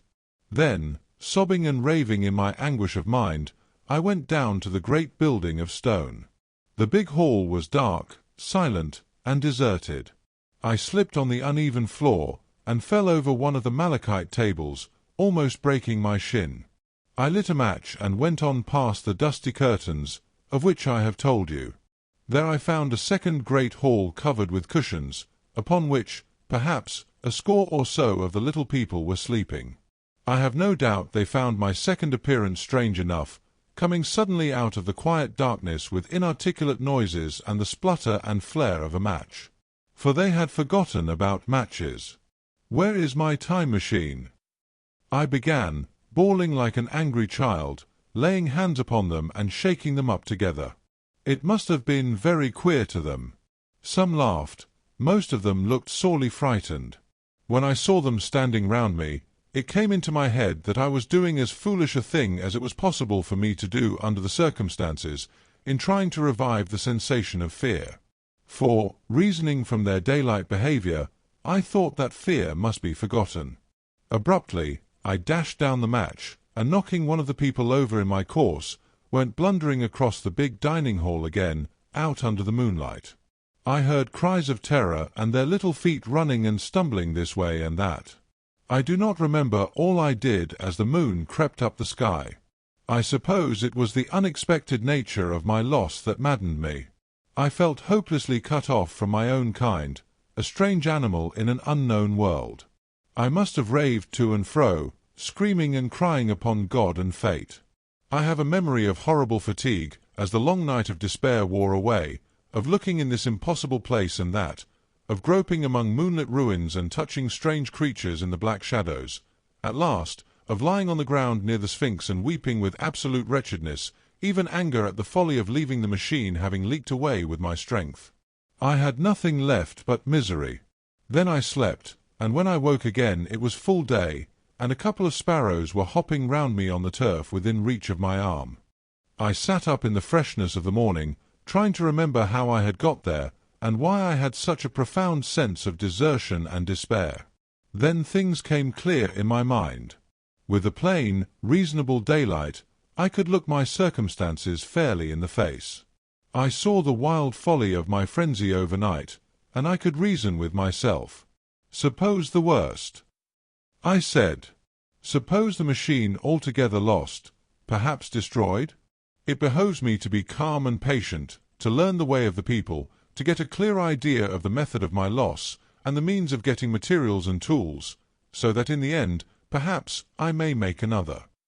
That would be my only hope, a poor hope, perhaps, but better than despair. And, after all, it was a beautiful and curious world. But probably the machine had only been taken away. Still, I must be calm and patient, find its hiding place, and recover it by force or cunning. And with that I scrambled to my feet and looked about me, wondering where I could bathe. I felt weary, stiff, and travel-soiled. The freshness of the morning made me desire an equal freshness. I had exhausted my emotion. Indeed, as I went about my business, I found myself wondering at my intense excitement overnight. I made a careful examination of the ground about the little lawn. I wasted some time in futile questionings, conveyed, as well as I was able, to such of the little people as came by. They all failed to understand my gestures. Some were simply stolid, some thought it was a jest and laughed at me. I had the hardest task in the world to keep my hands off their pretty laughing faces. It was a foolish impulse, but the devil begotten of fear and blind anger was ill-curbed and still eager to take advantage of my perplexity. The turf gave better counsel. I found a groove ripped in it, about midway between the pedestal of the Sphinx and the marks of my feet where, on arrival, I had struggled with the overturned machine. There were other signs of removal about, with queer narrow footprints like those I could imagine made by a sloth. This directed my closer attention to the pedestal. It was, as I think I have said, of bronze. It was not a mere block, but highly decorated with deep-framed panels on either side.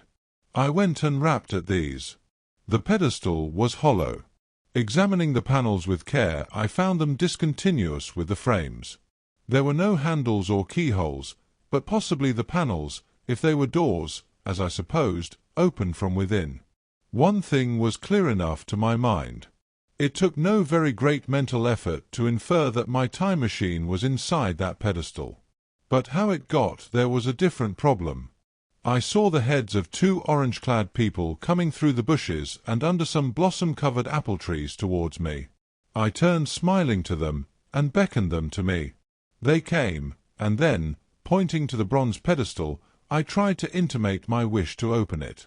But at my first gesture towards this they behaved very oddly. I don't know how to convey their expression to you.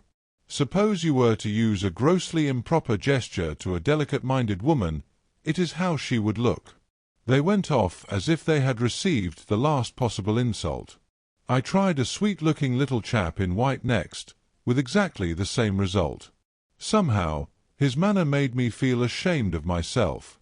But, as you know, I wanted the time machine, and I tried him once more. As he turned off, like the others, my temper got the better of me. In 3 strides I was after him, had him by the loose part of his robe round the neck, and began dragging him towards the Sphinx. Then I saw the horror and repugnance of his face, and all of a sudden I let him go. But I was not beaten yet. I banged with my fist at the bronze panels. I thought I heard something stir inside. To be explicit, I thought I heard a sound like a chuckle, but I must have been mistaken. Then I got a big pebble from the river, and came and hammered till I had flattened a coil in the decorations, and the verdigris came off in powdery flakes. The delicate little people must have heard me hammering in gusty outbreaks a mile away on either hand, but nothing came of it. I saw a crowd of them upon the slopes, looking furtively at me. At last, hot and tired, I sat down to watch the place. But I was too restless to watch long. I am too occidental for a long vigil. I could work at a problem for years, but to wait inactive for 24 hours, that is another matter. I got up after a time, and began walking aimlessly through the bushes towards the hill again. "Patience," said I to myself. "If you want your machine again, you must leave that Sphinx alone. If they mean to take your machine away, it's little good you're wrecking their bronze panels, and if they don't, you will get it back as soon as you can ask for it. To sit among all those unknown things before a puzzle like that is hopeless. That way lies monomania. Face this world. Learn its ways, watch it, be careful of too hasty guesses at its meaning. In the end you will find clues to it all." Then suddenly the humor of the situation came into my mind, the thought of the years I had spent in study and toil to get into the future age, and now my passion of anxiety to get out of it. I had made myself the most complicated and the most hopeless trap that ever a man devised.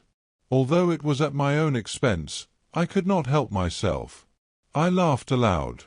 Going through the big palace, it seemed to me that the little people avoided me. It may have been my fancy, or it may have had something to do with my hammering at the gates of bronze. Yet I felt tolerably sure of the avoidance. I was careful, however, to show no concern and to abstain from any pursuit of them, and in the course of a day or two things got back to the old footing. I made what progress I could in the language, and in addition I pushed my explorations here and there. Either I missed some subtle point or their language was excessively simple, almost exclusively composed of concrete substantives and verbs. There seemed to be few, if any, abstract terms, or little use of figurative language. Their sentences were usually simple and of 2 words, and I failed to convey or understand any but the simplest propositions. I determined to put the thought of my time machine and the mystery of the bronze doors under the Sphinx as much as possible in a corner of memory, until my growing knowledge would lead me back to them in a natural way. Yet a certain feeling, you may understand, tethered me in a circle of a few miles round the point of my arrival.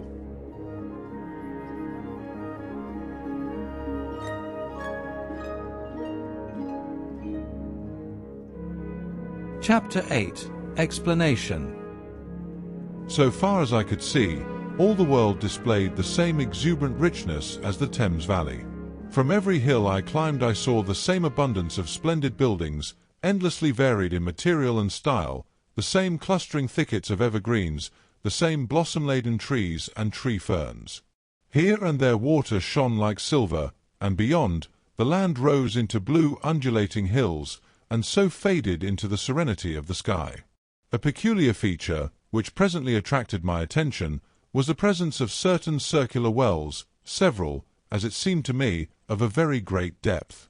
One lay by the path up the hill which I had followed during my first walk. Like the others, it was rimmed with bronze, curiously wrought, and protected by a little cupola from the rain. Sitting by the side of these wells, and peering down into the shafted darkness, I could see no gleam of water, nor could I start any reflection with a lighted match. But in all of them I heard a certain sound, a thud, thud, thud, like the beating of some big engine, and I discovered, from the flaring of my matches, that a steady current of air set down the shafts. Further, I threw a scrap of paper into the throat of one, and, instead of fluttering slowly down, it was at once sucked swiftly out of sight.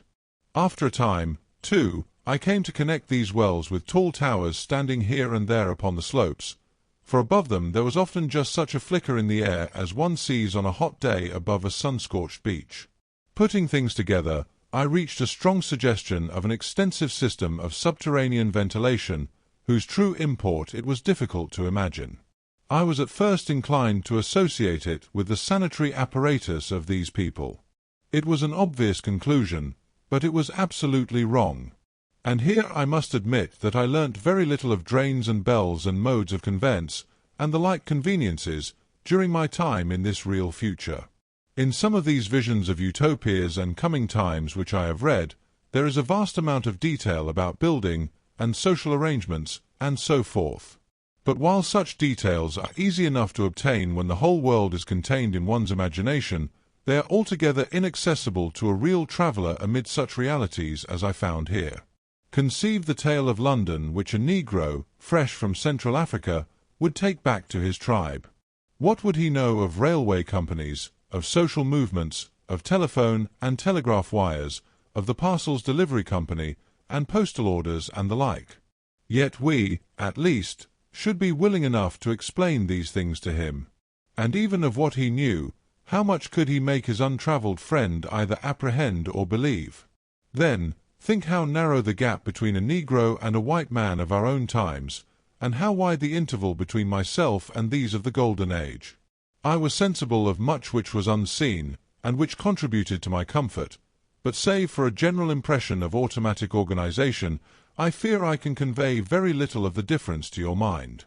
In the matter of sepulture, for instance, I could see no signs of crematoria nor anything suggestive of tombs. But it occurred to me that, possibly, there might be cemeteries, or crematoria, somewhere beyond the range of my explorings. This, again, was a question I deliberately put to myself, and my curiosity was at first entirely defeated upon the point.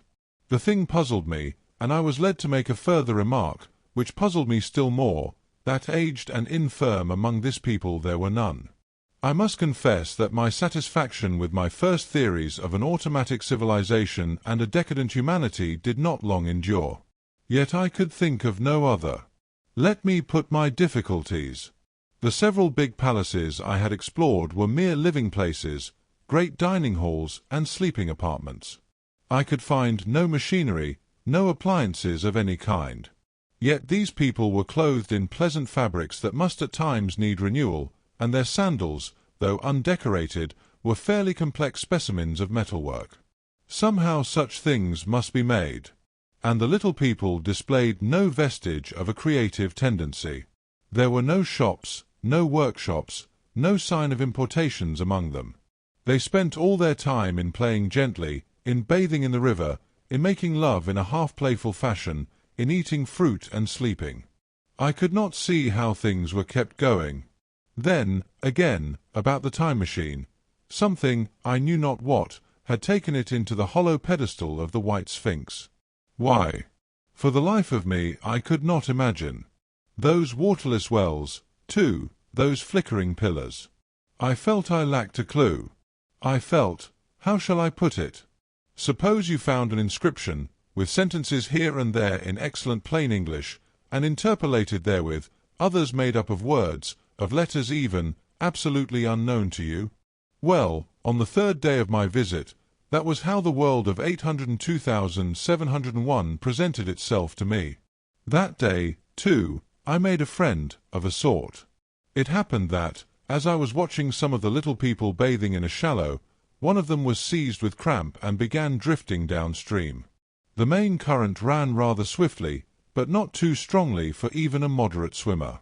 It will give you an idea, therefore, of the strange deficiency in these creatures, when I tell you that none made the slightest attempt to rescue the weakly crying little thing which was drowning before their eyes.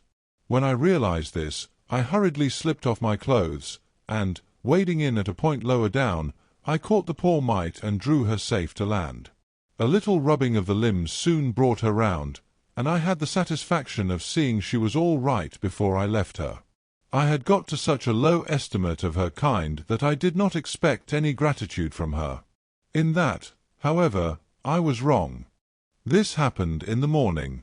In the afternoon I met my little woman, as I believe it was, as I was returning towards my centre from an exploration, and she received me with cries of delight and presented me with a big garland of flowers, evidently made for me and me alone.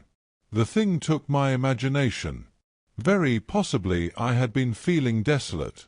At any rate I did my best to display my appreciation of the gift. We were soon seated together in a little stone arbour, engaged in conversation, chiefly of smiles. The creature's friendliness affected me exactly as a child's might have done. We passed each other flowers, and she kissed my hands. I did the same to hers. Then I tried talk, and found that her name was Weena, which, though I don't know what it meant, somehow seemed appropriate enough. That was the beginning of a queer friendship which lasted a week, and ended, as I will tell you. She was exactly like a child. She wanted to be with me always. She tried to follow me everywhere, and on my next journey out and about it went to my heart to tire her down, and leave her at last, exhausted and calling after me rather plaintively. But the problems of the world had to be mastered. I had not, I said to myself, come into the future to carry on a miniature flirtation. Yet her distress when I left her was very great, her expostulations at the parting were sometimes frantic, and I think, altogether, I had as much trouble as comfort from her devotion. Nevertheless she was, somehow, a very great comfort. I thought it was mere childish affection that made her cling to me. Until it was too late, I did not clearly know what I had inflicted upon her when I left her.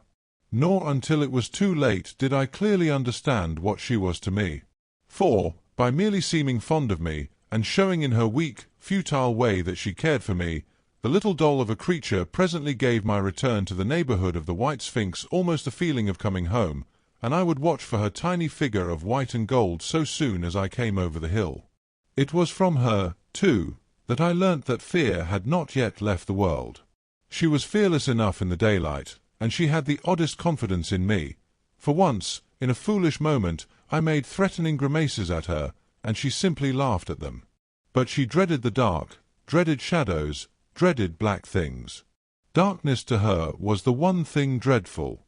It was a singularly passionate emotion, and it set me thinking and observing. I discovered then, among other things, that these little people gathered into the great houses after dark, and slept in droves. To enter upon them without a light was to put them into a tumult of apprehension.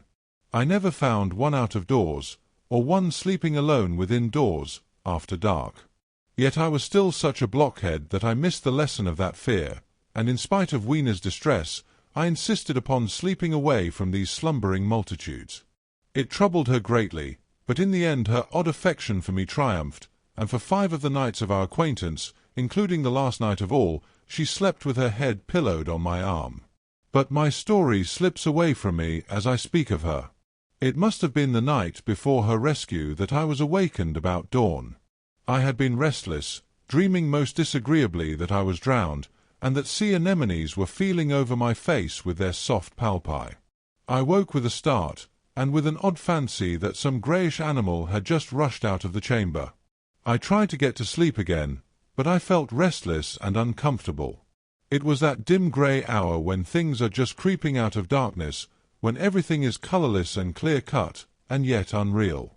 I got up, and went down into the great hall, and so out upon the flagstones in front of the palace. I thought I would make a virtue of necessity, and see the sunrise. The moon was setting, and the dying moonlight and the first pallor of dawn were mingled in a ghastly half-light. The bushes were inky black, the ground a sombre grey, the sky colourless and cheerless. And up the hill I thought I could see ghosts. 3 several times, as I scanned the slope, I saw white figures. Twice I fancied I saw a solitary white, ape-like creature running rather quickly up the hill, and once near the ruins I saw a leash of them carrying some dark body. They moved hastily. I did not see what became of them. It seemed that they vanished among the bushes. The dawn was still indistinct, you must understand. I was feeling that chill, uncertain, early morning feeling you may have known. I doubted my eyes. As the eastern sky grew brighter, and the light of the day came on and its vivid colouring returned upon the world once more, I scanned the view keenly. But I saw no vestige of my white figures. They were mere creatures of the half-light. They must have been ghosts, I said. I wonder whence they dated.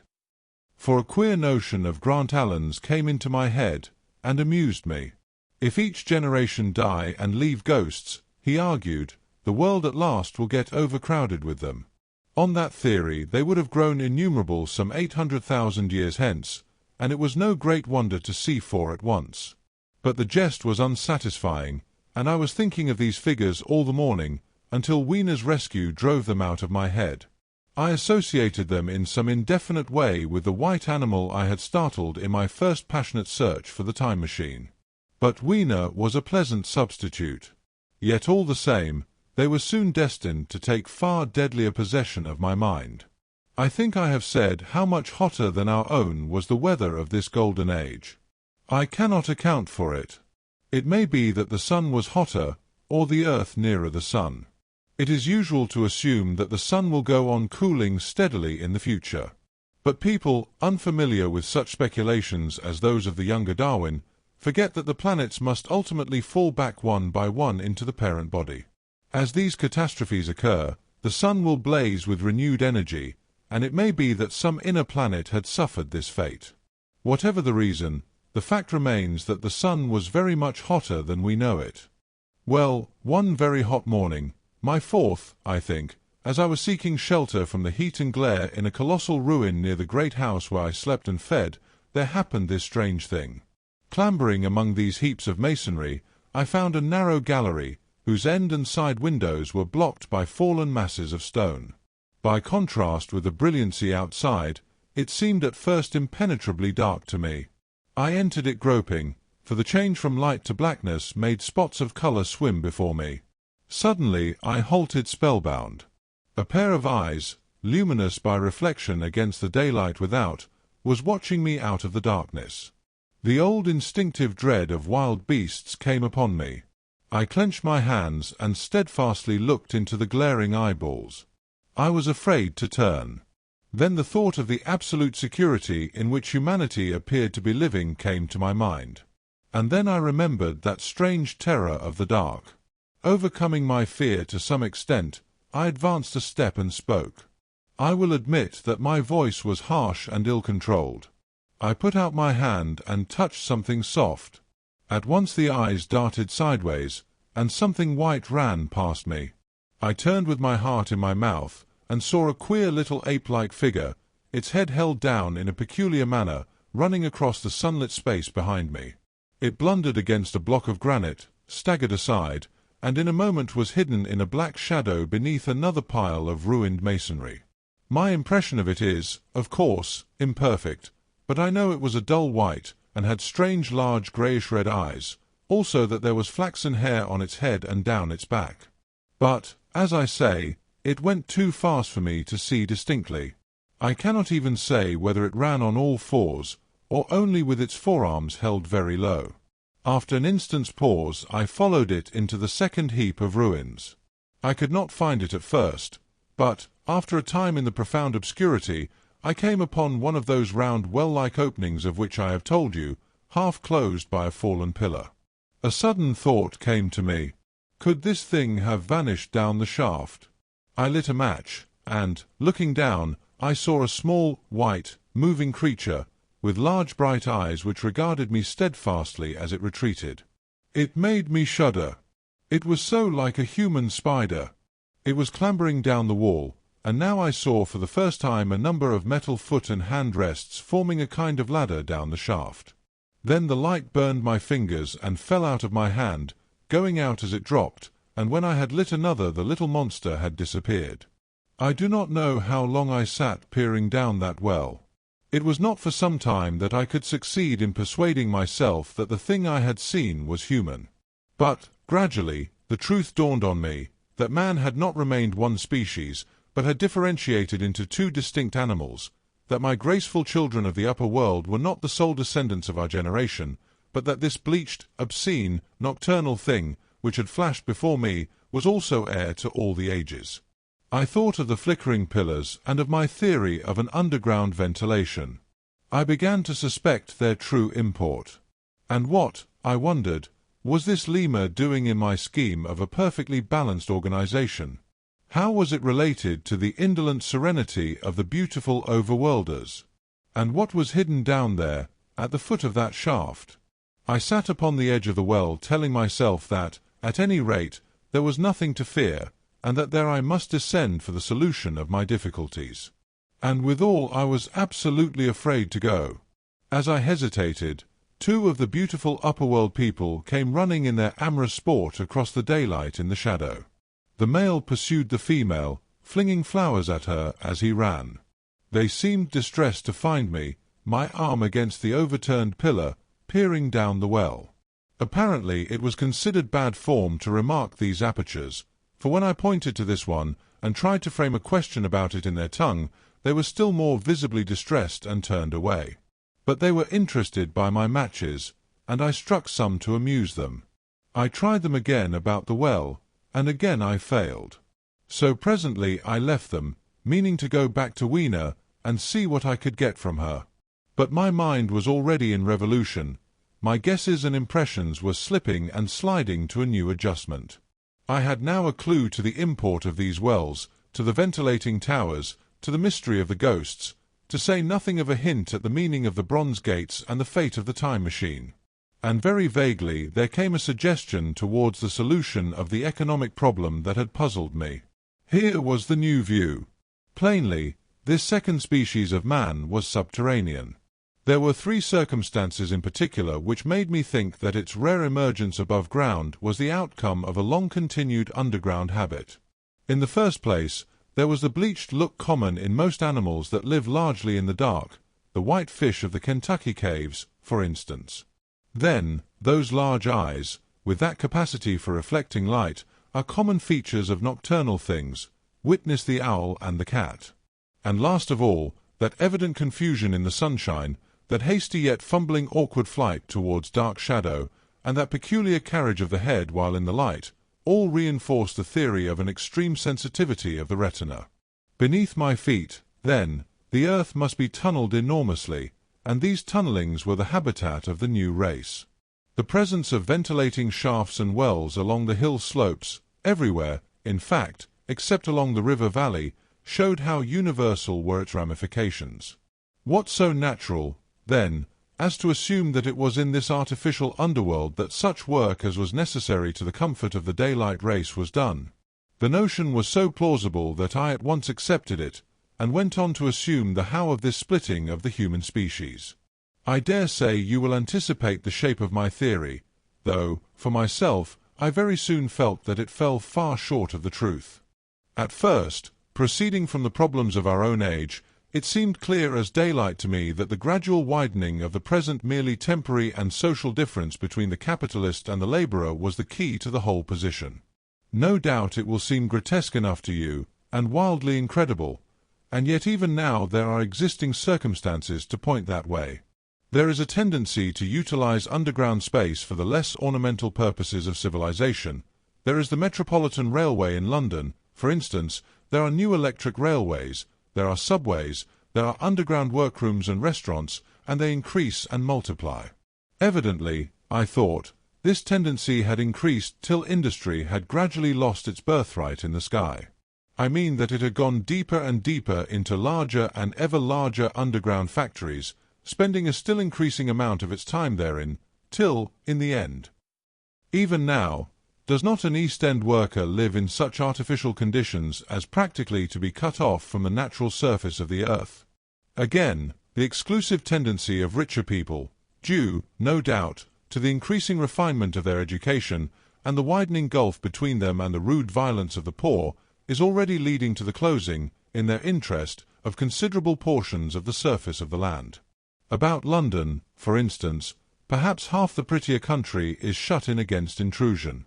And this same widening gulf, which is due to the length and expense of the higher educational process and the increased facilities for and temptations towards refined habits on the part of the rich, will make that exchange between class and class, the promotion by intermarriage which at present retards the splitting of our species along lines of social stratification, less and less frequent. So, in the end, above ground you must have the haves, pursuing pleasure and comfort and beauty, and below ground the have-nots, the workers getting continually adapted to the conditions of their labour. Once they were there, they would no doubt have to pay rent, and not a little of it, for the ventilation of their caverns, and if they refused, they would starve or be suffocated for arrears.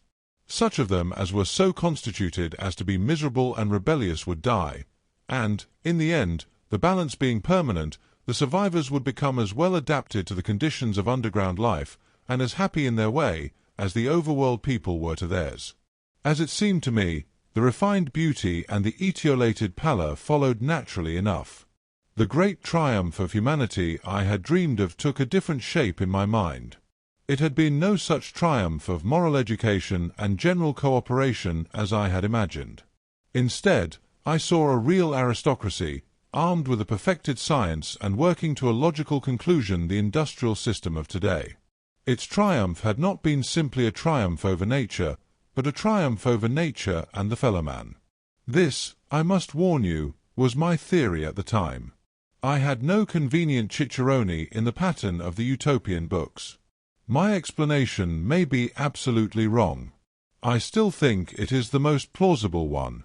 But even on this supposition, the balanced civilization that was at last attained must have long since passed its zenith, and was now far fallen into decay. The too perfect security of the overworlders had led them to a slow movement of degeneration, to a general dwindling in size, strength, and intelligence. That I could see clearly enough already.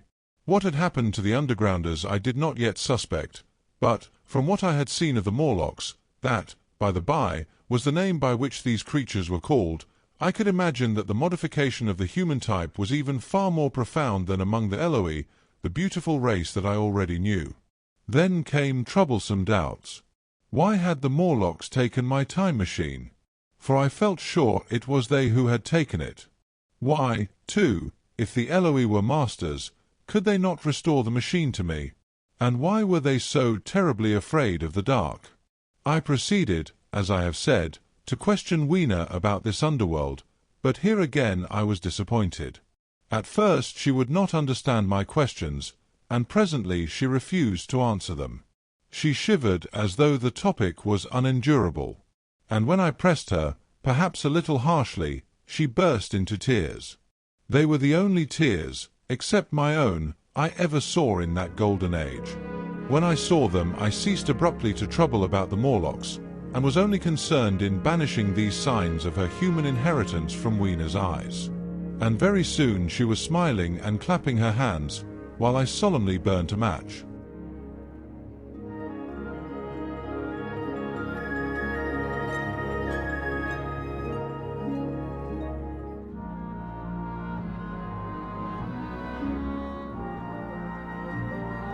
Chapter 9. The Morlocks.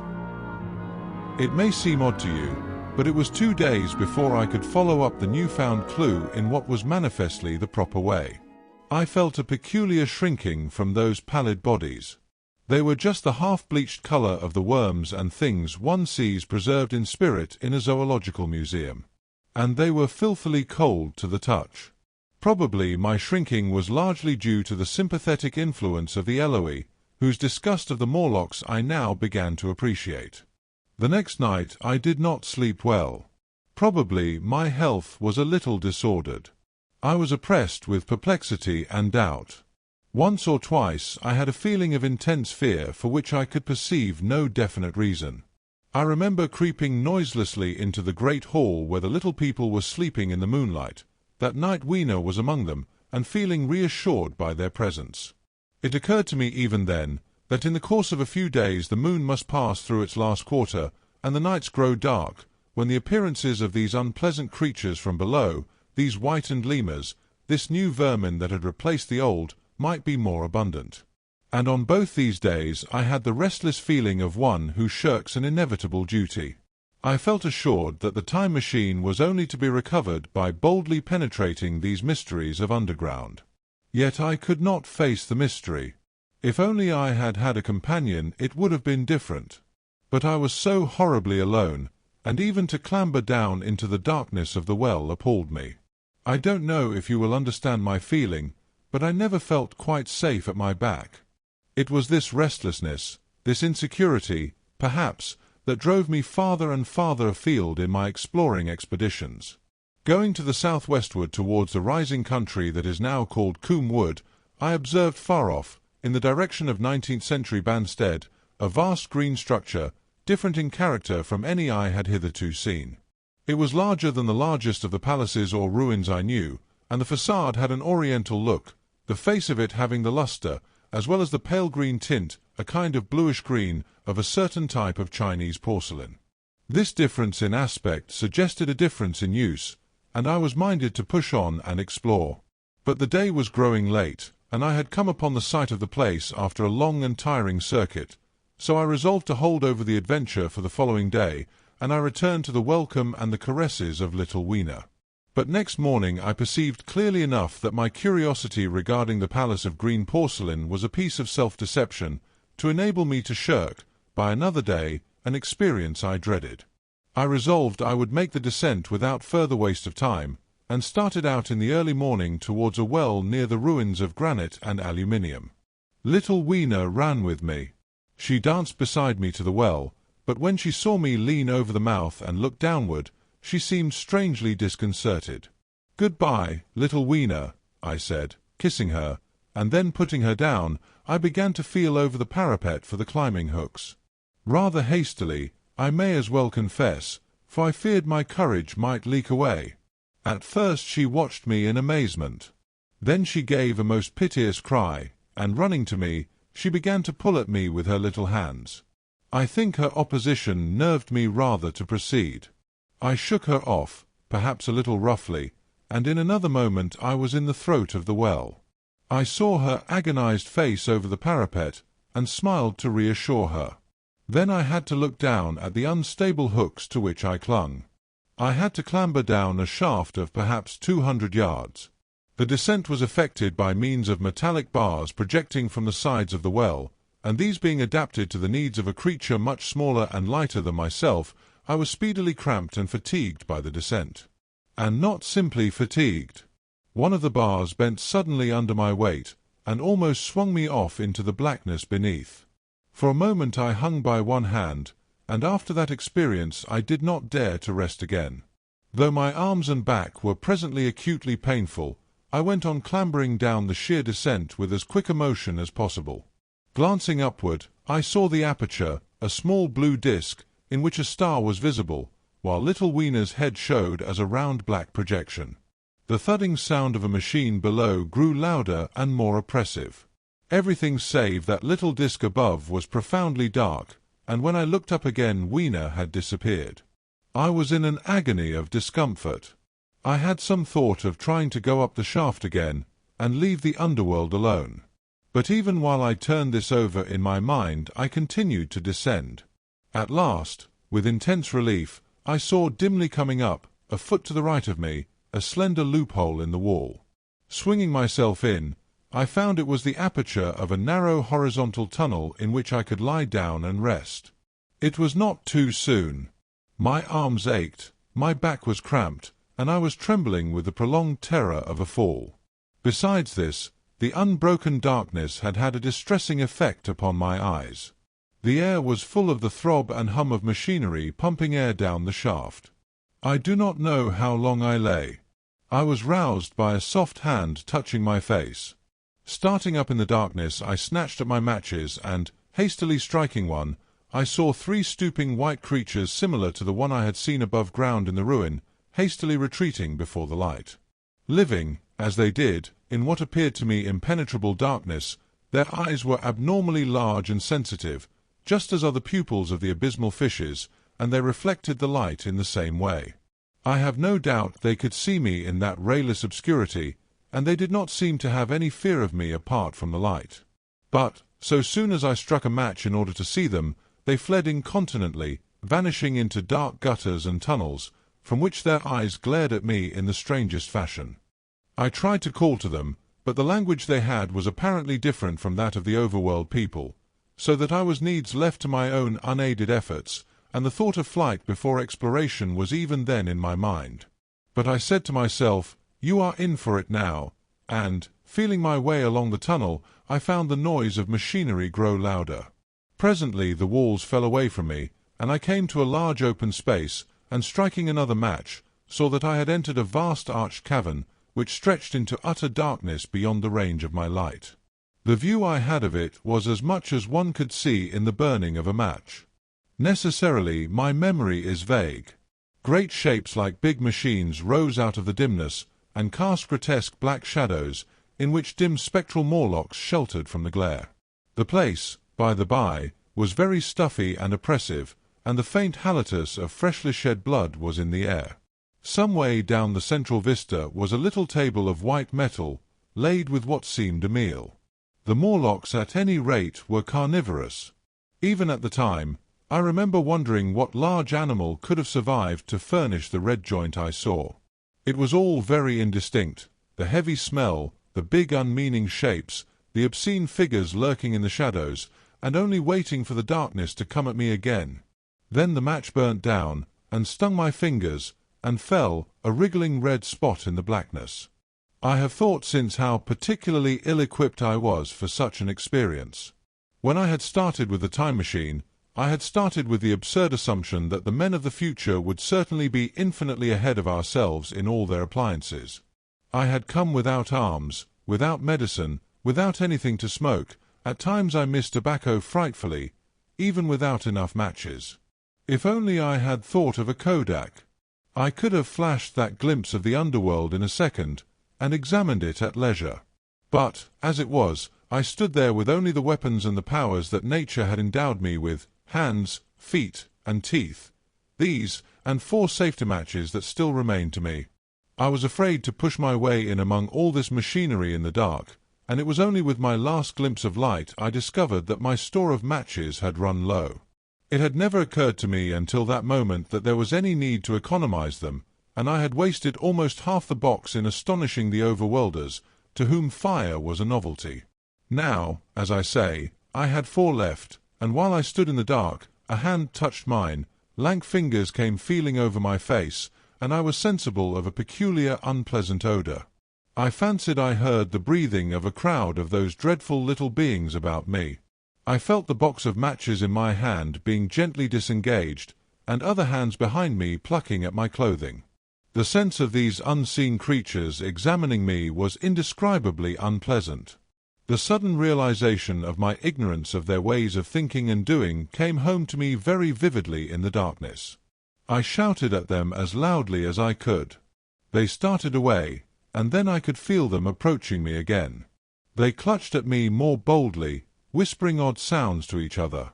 I shivered violently, and shouted again, rather discordantly.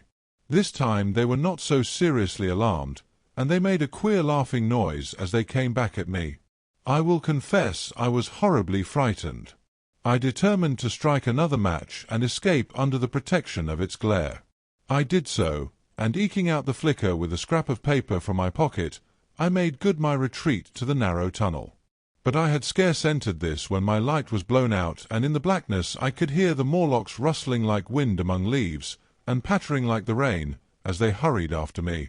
In a moment I was clutched by several hands, and there was no mistaking that they were trying to haul me back. I struck another light, and waved it in their dazzled faces. You can scarce imagine how nauseatingly inhuman they looked, those pale, chinless faces and great, lidless, pinkish-grey eyes, as they stared in their blindness and bewilderment. But I did not stay to look, I promise you. I retreated again, and when my second match had ended, I struck my third. It had almost burnt through when I reached the opening into the shaft. I lay down on the edge, for the throb of the great pump below made me giddy. Then I felt sideways for the projecting hooks, and, as I did so, my feet were grasped from behind, and I was violently tugged backward. I lit my last match, and it incontinently went out. But I had my hand on the climbing bars now, and, kicking violently, I disengaged myself from the clutches of the Morlocks, and was speedily clambering up the shaft, while they stayed peering and blinking up at me, all but one little wretch who followed me for some way, and well-nigh secured my boot as a trophy. That climb seemed interminable to me. With the last 20 or 30 feet of it a deadly nausea came upon me. I had the greatest difficulty in keeping my hold. The last few yards was a frightful struggle against this faintness. Several times my head swam, and I felt all the sensations of falling. At last, however, I got over the well-mouth somehow, and staggered out of the ruin into the blinding sunlight. I fell upon my face. Even the soil smelt sweet and clean. Then I remember Weena kissing my hands and ears, and the voices of others among the Eloi. Then, for a time, I was insensible.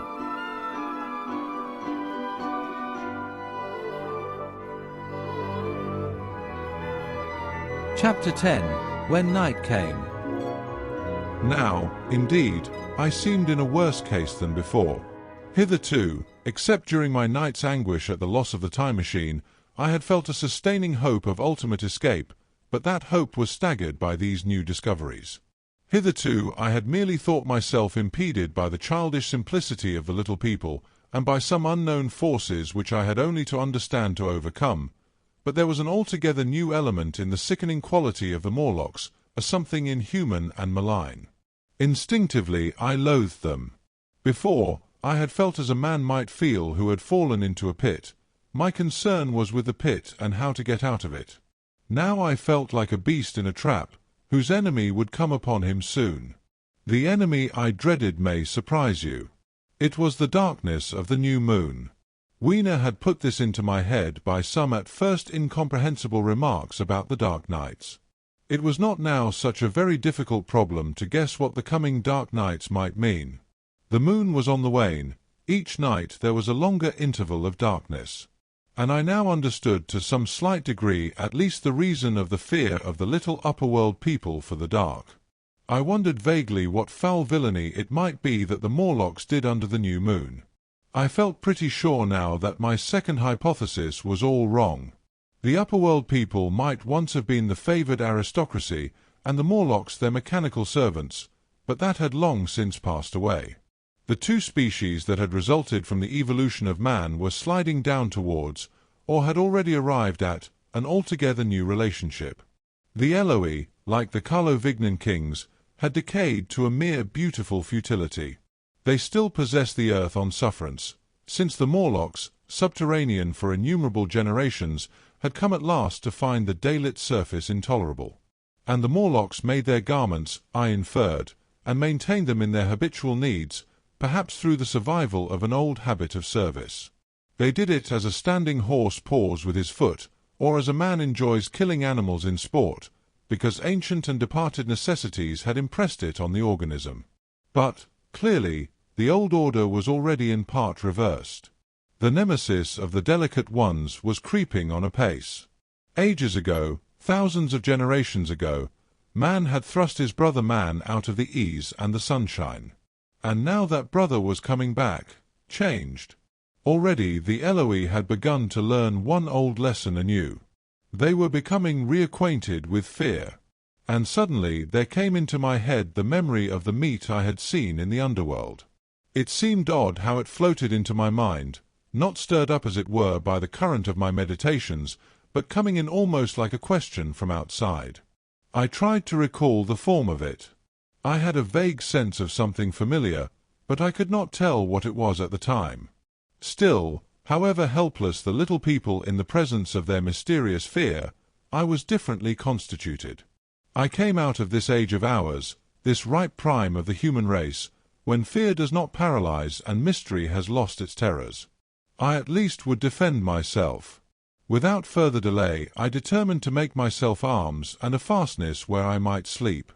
With that refuge as a base, I could face this strange world with some of that confidence I had lost in realizing to what creatures night by night I lay exposed.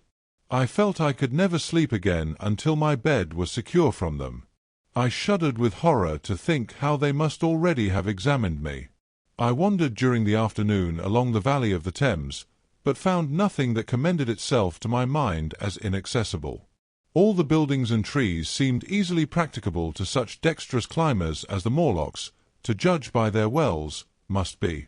Then the tall pinnacles of the palace of green porcelain and the polished gleam of its walls came back to my memory, and in the evening, taking Weiner like a child upon my shoulder, I went up the hills towards the southwest. The distance, I had reckoned, was 7 or 8 miles, but it must have been nearer 18. I had first seen the place on a moist afternoon when distances are deceptively diminished. In addition, the heel of one of my shoes was loose, and a nail was working through the sole. They were comfortable old shoes I wore about indoors, so that I was lame. And it was already long past sunset when I came in sight of the palace, silhouetted black against the pale yellow of the sky. Weiner had been hugely delighted when I began to carry her, but after a while she desired me to let her down, and ran along by the side of me, occasionally darting off on either hand to pick flowers to stick in my pockets. My pockets had always puzzled Weiner, but at the last she had concluded that they were an eccentric kind of vases for floral decoration. At least she utilized them for that purpose. And that reminds me. In changing my jacket I found. The time-traveller paused, put his hand into his pocket, and silently placed 2 withered flowers, not unlike very large white mallows, upon the little table. Then he resumed his narrative. As the hush of evening crept over the world and we proceeded over the hill crest towards Wimbledon, Weena grew tired and wanted to return to the house of grey stone. But I pointed out the distant pinnacles of the palace of green porcelain to her, and contrived to make her understand that we were seeking a refuge there from her fear. You know that great pause that comes upon things before the dusk? Even the breeze stops in the trees. To me there is always an air of expectation about that evening stillness. The sky was clear, remote, and empty save for a few horizontal bars far down in the sunset. Well, that night the expectation took the colour of my fears. In that darkling calm my senses seemed preternaturally sharpened. I fancied I could even feel the hollowness of the ground beneath my feet, could, indeed, almost see through it the Morlocks on their ant-hill going hither and thither and waiting for the dark. In my excitement I fancied that they would receive my invasion of their burrows as a declaration of war. And why had they taken my time machine? So we went on in the quiet, and the twilight deepened into night. The clear blue of the distance faded, and one star after another came out. The ground grew dim and the trees black. Weena's fears and her fatigue grew upon her. I took her in my arms and talked to her and caressed her. Then, as the darkness grew deeper, she put her arms round my neck and, closing her eyes, tightly pressed her face against my shoulder. So we went down a long slope into a valley, and there in the dimness I almost walked into a little river. This I waded, and went up the opposite side of the valley, past a number of sleeping houses, and by a statue, a faun, or some such figure, minus the head. Here too were acacias. So far I had seen nothing of the Morlocks, but it was yet early in the night, and the darker hours before the old moon rose were still to come. From the brow of the next hill I saw a thick wood spreading wide and black before me. I hesitated at this. I could see no end to it, either to the right or the left. Feeling tired, my feet, in particular, were very sore, I carefully lowered Weena from my shoulder as I halted, and sat down upon the turf. I could no longer see the palace of green porcelain, and I was in doubt of my direction. I looked into the thickness of the wood and thought of what it might hide. Under that dense tangle of branches one would be out of sight of the stars. Even were there no other lurking danger, a danger I did not care to let my imagination loose upon, there would still be all the roots to stumble over and the tree boles to strike against. I was very tired, too, after the excitements of the day, so I decided that I would not face it, but would pass the night upon the open hill. Weena, I was glad to find, was fast asleep. I carefully wrapped her in my jacket, and sat down beside her to wait for the moonrise. The hillside was quiet and deserted, but from the black of the wood there came now and then a stir of living things. Above me shone the stars, for the night was very clear. I felt a certain sense of friendly comfort in their twinkling. All the old constellations had gone from the sky, however. That slow movement which is imperceptible in 100 human lifetimes had long since rearranged them in unfamiliar groupings. But the Milky Way, it seemed to me, was still the same tattered streamer of stardust as of yore. Southward, as I judged it, was a very bright red star that was new to me. It was even more splendid than our own green Sirius. And amid all these scintillating points of light one bright planet shone kindly and steadily like the face of an old friend. Looking at these stars suddenly dwarfed my own troubles and all the gravities of terrestrial life. I thought of their unfathomable distance, and the slow inevitable drift of their movements out of the unknown past into the unknown future. I thought of the great processional cycle that the pole of the earth describes. Only 40 times had that silent revolution occurred during all the years that I had traversed. And during these few revolutions all the activity, all the traditions, the complex organizations, the nations, languages, literatures, aspirations, even the mere memory of man as I knew him, had been swept out of existence. Instead were these frail creatures who had forgotten their high ancestry, and the white things of which I went in terror. Then I thought of the great fear that was between the two species, and for the first time, with a sudden shiver, came the clear knowledge of what the meat I had seen might be. Yet it was too horrible. I looked at little Weena sleeping beside me, her face white and starlike under the stars, and forthwith dismissed the thought. Through that long night I held my mind off the Morlocks as well as I could, and whiled away the time by trying to fancy I could find signs of the old constellations in the new confusion. The sky kept very clear, except for a hazy cloud or so. No doubt I dozed at times. Then, as my vigil wore on, came a faintness in the eastward sky, like the reflection of some colourless fire, and the old moon rose, thin and peaked and white. And close behind, and overtaking it, and overflowing it, the dawn came, pale at first, and then growing pink and warm. No Morlocks had approached us. Indeed, I had seen none upon the hill that night. And in the confidence of renewed day it almost seemed to me that my fear had been unreasonable. I stood up and found my foot with the loose heel swollen at the ankle and painful under the heel, so I sat down again, took off my shoes, and flung them away. I awakened Weena, and we went down into the wood, now green and pleasant instead of black and forbidding. We found some fruit wherewith to break our fast. We soon met others of the dainty ones, laughing and dancing in the sunlight as though there was no such thing in nature as the night. And then I thought once more of the meat that I had seen.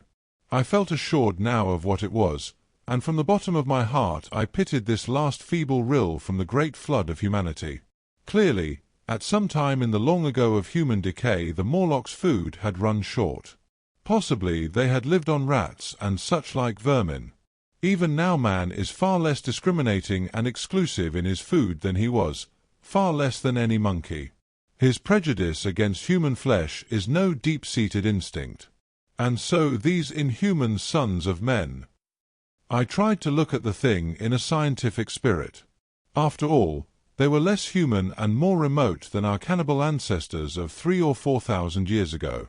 And the intelligence that would have made this state of things a torment had gone.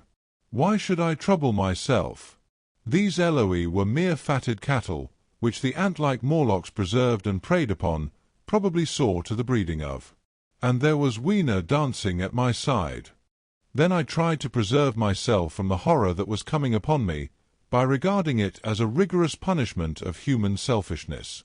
Man had been content to live in ease and delight upon the labours of his fellow-man, had taken necessity as his watchword and excuse, and in the fullness of time necessity had come home to him.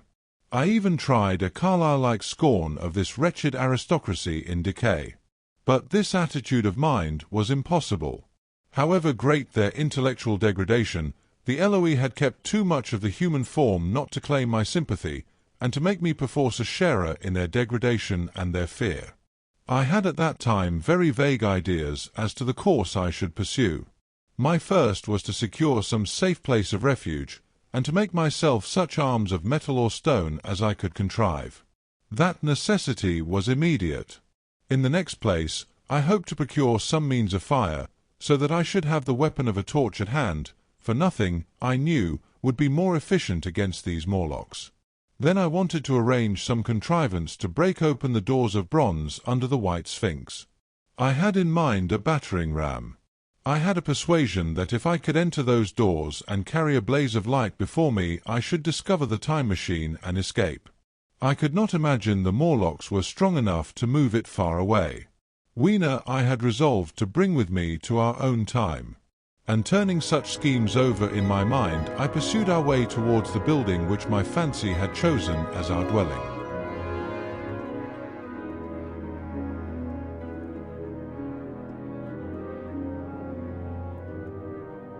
Chapter 11. The Palace of Green Porcelain. I found the Palace of Green Porcelain, when we approached it about noon, deserted and falling into ruin. Only ragged vestiges of glass remained in its windows, and great sheets of the green facing had fallen away from the corroded metallic framework.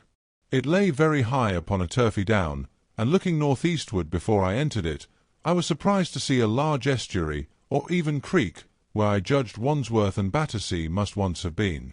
I thought then, though I never followed up the thought, of what might have happened, or might be happening, to the living things in the sea. The material of the palace proved on examination to be indeed porcelain, and along the face of it I saw an inscription in some unknown character. I thought, rather foolishly, that Weena might help me to interpret this, but I only learnt that the bare idea of writing had never entered her head. She always seemed to me, I fancy, more human than she was, perhaps because her affection was so human. Within the big valves of the door, which were open and broken, we found, instead of the customary hall, a long gallery lit by many side windows. At the first glance I was reminded of a museum. The tiled floor was thick with dust, and a remarkable array of miscellaneous objects was shrouded in the same grey covering. Then I perceived, standing strange and gaunt in the centre of the hall, what was clearly the lower part of a huge skeleton. I recognized by the oblique feet that it was some extinct creature after the fashion of the megatherium. The skull and the upper bones lay beside it in the thick dust, and in one place, where rainwater had dropped through a leak in the roof, the thing itself had been worn away. Further in the gallery was the huge skeleton barrel of a brontosaurus. My museum hypothesis was confirmed. Going towards the side, I found what appeared to be sloping shelves, and clearing away the thick dust, I found the old familiar glass cases of our own time. But they must have been airtight to judge from the fair preservation of some of their contents. Clearly we stood among the ruins of some latter-day South Kensington. Here, apparently, was the paleontological section, and a very splendid array of fossils it must have been, though the inevitable process of decay that had been staved off for a time, and had, through the extinction of bacteria and fungi, lost 99/100ths of its force, was nevertheless, with extreme sureness if with extreme slowness, at work again upon all its treasures. Here and there I found traces of the little people in the shape of rare fossils broken to pieces or threaded in strings upon reeds. And the cases had in some instances been bodily removed, by the Morlocks, as I judged. The place was very silent. The thick dust deadened our footsteps. Weena, who had been rolling a sea urchin down the sloping glass of a case, presently came, as I stared about me, and very quietly took my hand and stood beside me. And at first I was so much surprised by this ancient monument of an intellectual age that I gave no thought to the possibilities it presented. Even my preoccupation about the time machine receded a little from my mind. To judge from the size of the place, this palace of green porcelain had a great deal more in it than a gallery of paleontology, possibly historical galleries, it might be even a library.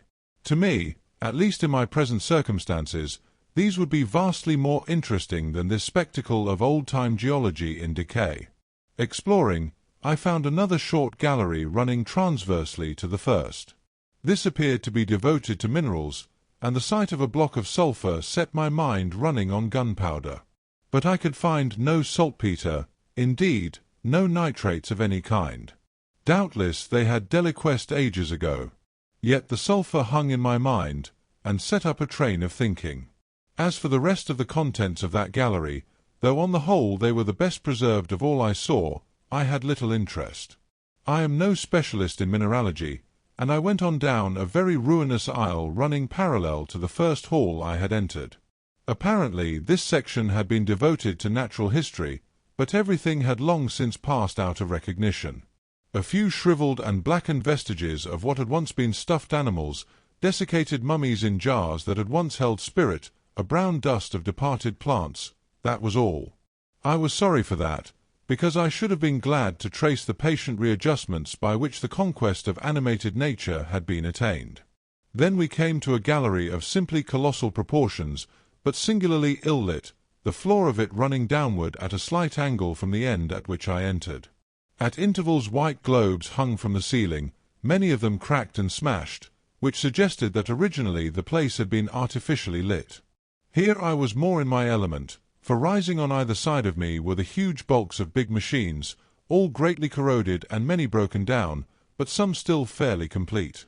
You know I have a certain weakness for mechanism, and I was inclined to linger among these, the more so as for the most part they had the interest of puzzles, and I could make only the vaguest guesses at what they were for. I fancied that if I could solve their puzzles I should find myself in possession of powers that might be of use against the Morlocks. Suddenly Weena came very close to my side. So suddenly that she startled me. Had it not been for her, I do not think I should have noticed that the floor of the gallery sloped at all. It may be, of course, that the floor did not slope, but that the museum was built into the side of a hill. The end I had come in at was quite above ground, and was lit by rare slit-like windows. As you went down the length, the ground came up against these windows, until at last there was a pit like the area of a London house before each, and only a narrow line of daylight at the top. I went slowly along, puzzling about the machines, and had been too intent upon them to notice the gradual diminution of the light, until Wiener's increasing apprehensions drew my attention. Then I saw that the gallery ran down at last into a thick darkness. I hesitated, and then, as I looked round me, I saw that the dust was less abundant and its surface less even. Further away towards the dimness, it appeared to be broken by a number of small narrow footprints. My sense of the immediate presence of the Morlocks revived at that. I felt that I was wasting my time in the academic examination of machinery. I called to mind that it was already far advanced in the afternoon, and that I had still no weapon, no refuge, and no means of making a fire. And then down in the remote blackness of the gallery I heard a peculiar pattering, and the same odd noises I had heard down the well. I took Wiener's hand. Then, struck with a sudden idea, I left her and turned to a machine from which projected a lever not unlike those in a signal box. Clambering upon the stand, and grasping this lever in my hands, I put all my weight upon it sideways. Suddenly Wiener, deserted in the central aisle, began to whimper. I had judged the strength of the lever pretty correctly, for it snapped after a minute's strain, and I rejoined her with a mace in my hand more than sufficient, I judged, for any Morlock skull I might encounter. And I longed very much to kill a Morlock or so. Very inhuman, you may think, to want to go killing one's own descendants. But it was impossible, somehow, to feel any humanity in the things. Only my disinclination to leave Wiener, and a persuasion that if I began to slake my thirst for murder my time machine might suffer, restrained me from going straight down the gallery and killing the brutes I heard.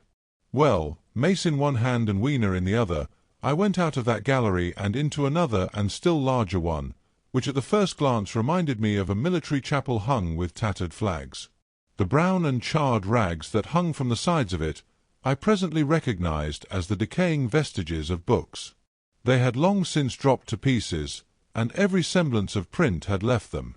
But here and there were warped boards and cracked metallic clasps that told the tale well enough. Had I been a literary man I might, perhaps, have moralized upon the futility of all ambition. But as it was, the thing that struck me with keenest force was the enormous waste of labor to which this sombre wilderness of rotting paper testified. At the time I will confess that I thought chiefly of the Philosophical Transactions and my own 17 papers upon physical optics. Then, going up a broad staircase, we came to what may once have been a gallery of technical chemistry. And here I had not a little hope of useful discoveries. Except at one end where the roof had collapsed, this gallery was well preserved. I went eagerly to every unbroken case, and at last, in one of the really airtight cases, I found a box of matches. Very eagerly I tried them. They were perfectly good. They were not even damp. I turned to Wiener. "Dance," I cried to her in her own tongue. For now I had a weapon indeed against the horrible creatures we feared. And so, in that derelict museum, upon the thick soft carpeting of dust, to Wiener's huge delight, I solemnly performed a kind of composite dance, whistling the Land of the Leal as cheerfully as I could. In part it was a modest can-can, in part a step dance, in part a skirt dance, so far as my tailcoat permitted, and in part original. For I am naturally inventive, as you know. Now, I still think that for this box of matches to have escaped the wear of time for immemorial years was a most strange, as for me it was a most fortunate, thing. Yet, oddly enough, I found a far unlikelier substance, and that was camphor. I found it in a sealed jar, that by chance, I suppose, had been really hermetically sealed. I fancied at first that it was paraffin wax, and smashed the glass accordingly. But the odour of camphor was unmistakable. In the universal decay this volatile substance had chanced to survive, perhaps through many thousands of centuries. It reminded me of a sepia painting I had once seen done from the ink of a fossil belemnite that must have perished and become fossilized millions of years ago. I was about to throw it away, but I remembered that it was inflammable and burnt with a good bright flame, was, in fact, an excellent candle, and I put it in my pocket. I found no explosives, however, nor any means of breaking down the bronze doors. As yet my iron crowbar was the most helpful thing I had chanced upon. Nevertheless, I left that gallery greatly elated. I cannot tell you all the story of that long afternoon. It would require a great effort of memory to recall my explorations in at all the proper order. I remember a long gallery of rusting stands of arms, and how I hesitated between my crowbar and a hatchet or a sword. I could not carry both, however, and my bar of iron promised best against the bronze gates. There were numbers of guns, pistols, and rifles. The most were masses of rust, but many were of some new metal, and still fairly sound. But any cartridges or powder there may once have been had rotted into dust. One corner I saw was charred and shattered, perhaps, I thought, by an explosion among the specimens. In another place was a vast array of idols, Polynesian, Mexican, Grecian, Phoenician, every country on earth, I should think. And here, yielding to an irresistible impulse, I wrote my name upon the nose of a steatite monster from South America that particularly took my fancy. As the evening drew on, my interest waned. I went through gallery after gallery, dusty, silent, often ruinous, the exhibits sometimes mere heaps of rust and lignite, sometimes fresher. In one place I suddenly found myself near the model of a tin mine, and then by the merest accident I discovered, in an airtight case, 2 dynamite cartridges. I shouted Eureka, and smashed the case with joy. Then came a doubt. I hesitated. Then, selecting a little side gallery, I made my essay. I never felt such a disappointment as I did in waiting 5, 10, 15 minutes for an explosion that never came. Of course the things were dummies, as I might have guessed from their presence. I really believe that had they not been so, I should have rushed off incontinently and blown Sphinx, bronze doors, and, as it proved, my chances of finding the time machine altogether into non-existence. It was after that, I think, that we came to a little open court within the palace. It was turfed, and had 3 fruit trees. So we rested and refreshed ourselves. Toward sunset I began to consider our position. Night was creeping upon us, and my inaccessible hiding place had still to be found. But that troubled me very little now.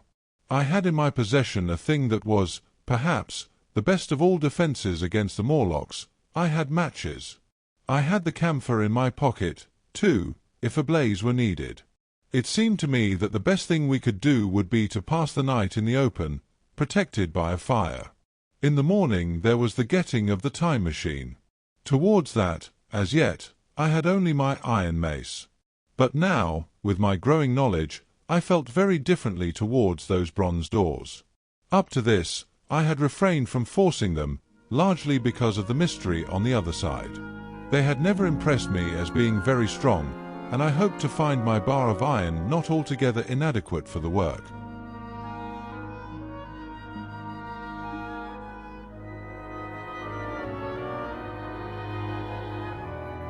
Chapter 12. In the Darkness. We emerged from the palace while the sun was still in part above the horizon. I was determined to reach the White Sphinx early the next morning, and ere the dusk I purposed pushing through the woods that had stopped me on the previous journey. My plan was to go as far as possible that night, and then, building a fire, to sleep in the protection of its glare. Accordingly, as we went along I gathered any sticks or dried grass I saw, and presently had my arms full of such litter. Thus loaded, our progress was slower than I had anticipated, and besides Weena was tired. And I, also, began to suffer from sleepiness too, so that it was full night before we reached the wood. Upon the shrubby hill of its edge Weena would have stopped, fearing the darkness before us, but a singular sense of impending calamity that should indeed have served me as a warning drove me onward. I had been without sleep for a night and 2 days, and I was feverish and irritable. I felt sleep coming upon me, and the Morlocks with it. While we hesitated, among the black bushes behind us, and dim against their blackness, I saw 3 crouching figures. There was scrub and long grass all about us, and I did not feel safe from their insidious approach. The forest, I calculated, was rather less than a mile across. If we could get through it to the bare hillside, there, as it seemed to me, was an altogether safer resting place. I thought that with my matches and my camphor I could contrive to keep my path illuminated through the woods. Yet it was evident that if I was to flourish matches with my hands I should have to abandon my firewood. So, rather reluctantly, I put it down. And then it came into my head that I would amaze our friends behind by lighting it.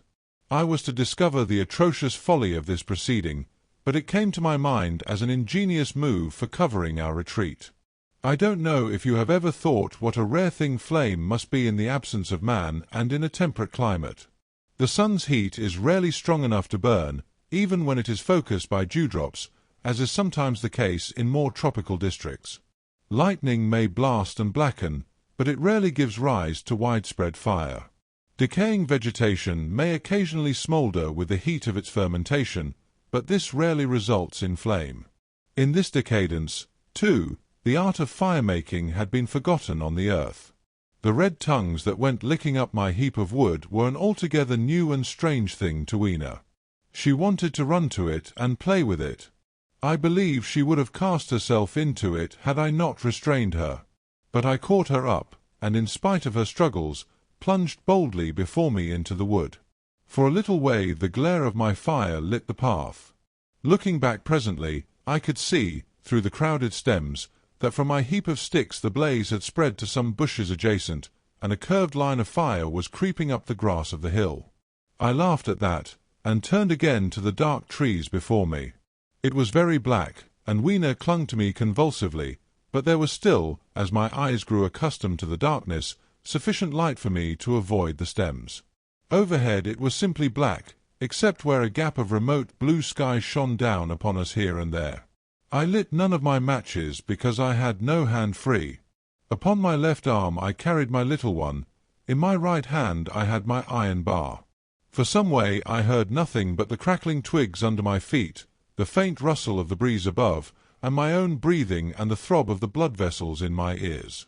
Then I seemed to know of a pattering behind me. I pushed on grimly. The pattering grew more distinct, and then I caught the same queer sound and voices I had heard in the underworld. There were evidently several of the Morlocks, and they were closing in upon me.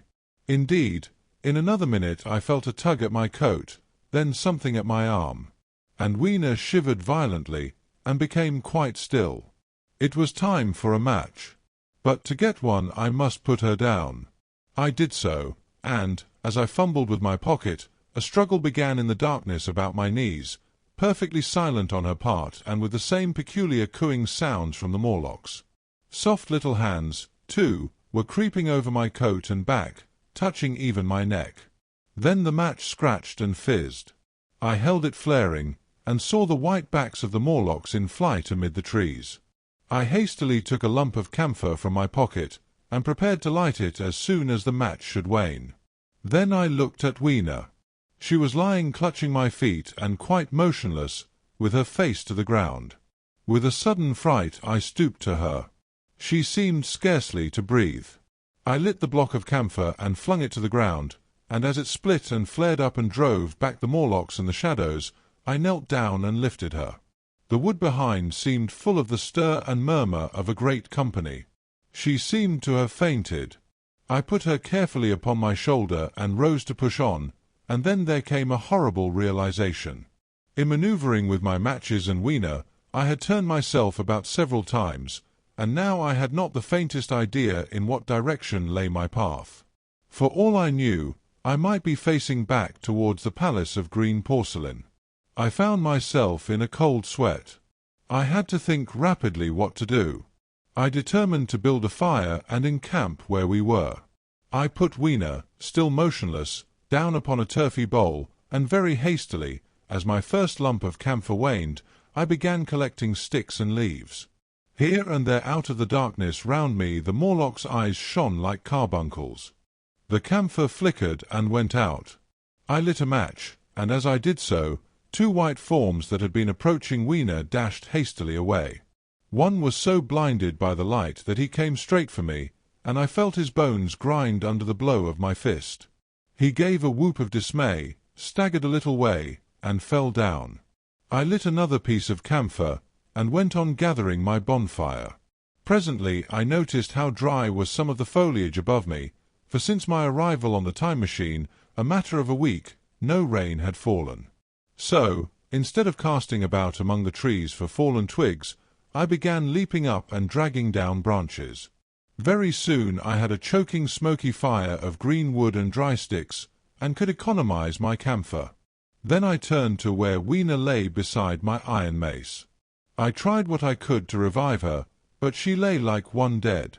I could not even satisfy myself whether or not she breathed.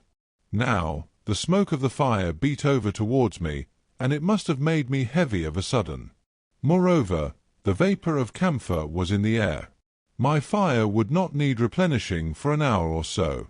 I felt very weary after my exertion, and sat down. The wood, too, was full of a slumberous murmur that I did not understand. I seemed just to nod and open my eyes. But all was dark, and the Morlocks had their hands upon me. Flinging off their clinging fingers, I hastily felt in my pocket for the matchbox, and it had gone. Then they gripped and closed with me again. In a moment I knew what had happened. I had slept, and my fire had gone out, and the bitterness of death came over my soul. The forest seemed full of the smell of burning wood. I was caught by the neck, by the hair, by the arms, and pulled down. It was indescribably horrible in the darkness to feel all these soft creatures heaped upon me. I felt as if I was in a monstrous spider's web. I was overpowered, and went down. I felt little teeth nipping at my neck. I rolled over, and as I did so my hand came against my iron lever. It gave me strength. I struggled up, shaking the human rats from me, and, holding the bar short, I thrust where I judged their faces might be. I could feel the succulent giving of flesh and bone under my blows, and for a moment I was free. The strange exultation that so often seems to accompany hard fighting came upon me. I knew that both I and Weena were lost, but I determined to make the Morlocks pay for their meat. I stood with my back to a tree, swinging the iron bar before me. The whole wood was full of the stir and cries of them. A minute passed. Their voices seemed to rise to a higher pitch of excitement, and their movements grew faster. Yet none came within reach. I stood glaring at the blackness. Then suddenly came hope. What if the Morlocks were afraid? And close on the heels of that came a strange thing. The darkness seemed to grow luminous. Very dimly I began to see the Morlocks about me, 3 battered at my feet, and then I recognized, with incredulous surprise, that the others were running in an incessant stream, as it seemed, from behind me and away through the wood in front. And their backs seemed no longer white, but reddish. As I stood agape, I saw a little red spark go drifting across a gap of starlight between the branches, and vanish. And at that I understood the smell of burning wood, the slumberous murmur that was growing now into a gusty roar, the red glow, and the Morlocks' flight. Stepping out from behind my tree and looking back, I saw, through the black pillars of the nearer trees, the flames of the burning forest. It was my first fire coming after me. With that I looked for Weena, but she was gone. The hissing and crackling behind me, the explosive thud as each fresh tree burst into flame, left little time for reflection. My iron bar still gripped, I followed in the Morlocks' path. It was a close race. Once the flames crept forward so swiftly on my right as I ran that I was outflanked and had to strike off to the left. But at last I emerged upon a small open space, and as I did so, a Morlock came blundering towards me, and passed me, and went on straight into the fire. And now I was to see the most weird and horrible thing, I think, of all that I beheld in that future age. This whole space was as bright as day with the reflection of the fire. In the centre was a hillock or tumulus, surmounted by a scorched hawthorn. Beyond this was another arm of the burning forest, with yellow tongues already writhing from it, completely encircling the space with a fence of fire. Upon the hillside were some 30 or 40 Morlocks, dazzled by the light and heat, and blundering hither and thither against each other in their bewilderment. At first I did not realize their blindness, and struck furiously at them with my bar, in a frenzy of fear, as they approached me, killing one and crippling several more. But when I had watched the gestures of one of them groping under the hawthorn against the red sky, and heard their moans, I was assured of their absolute helplessness and misery in the glare, and I struck no more of them. Yet every now and then one would come straight towards me, setting loose a quivering horror that made me quick to elude him. At one time the flames died down somewhat, and I feared the foul creatures would presently be able to see me.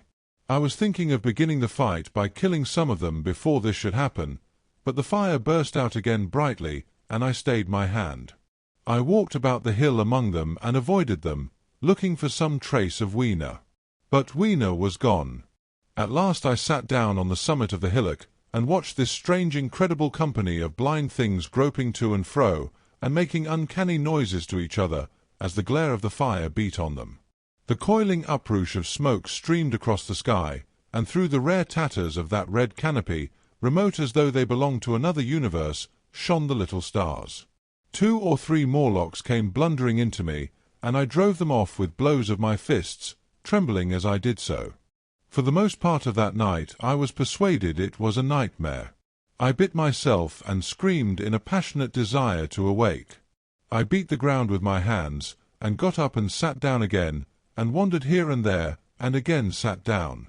Then I would fall to rubbing my eyes and calling upon God to let me awake. Thrice I saw Morlocks put their heads down in a kind of agony and rush into the flames. But, at last, above the subsiding red of the fire, above the streaming masses of black smoke and the whitening and blackening tree stumps and the diminishing numbers of these dim creatures, came the white light of the day. I searched again for traces of Weena, but there were none. It was plain that they had left her poor little body in the forest. I cannot describe how it relieved me to think that it had escaped the awful fate to which it seemed destined. As I thought of that, I was almost moved to begin a massacre of the helpless abominations about me, but I contained myself. The hillock, as I have said, was a kind of island in the forest. From its summit I could now make out through a haze of smoke the palace of green porcelain, and from that I could get my bearings for the White Sphinx. And so, leaving the remnant of these damned souls still going hither and thither and moaning, as the day grew clearer, I tied some grass about my feet and limped on across smoking ashes and among black stems that still pulsated internally with fire, towards the hiding-place of the time machine. I walked slowly, for I was almost exhausted, as well as lame, and I felt the intensest wretchedness for the horrible death of little Weena. It seemed an overwhelming calamity. Now, in this old familiar room, it is more like the sorrow of a dream than an actual loss. But that morning it left me absolutely lonely again, terribly alone. I began to think of this house of mine, of this fireside, of some of you, and with such thoughts came a longing that was pain. But, as I walked over the smoking ashes under the bright morning sky, I made a discovery. In my trouser pocket were still some loose matches. The box must have leaked before it was lost.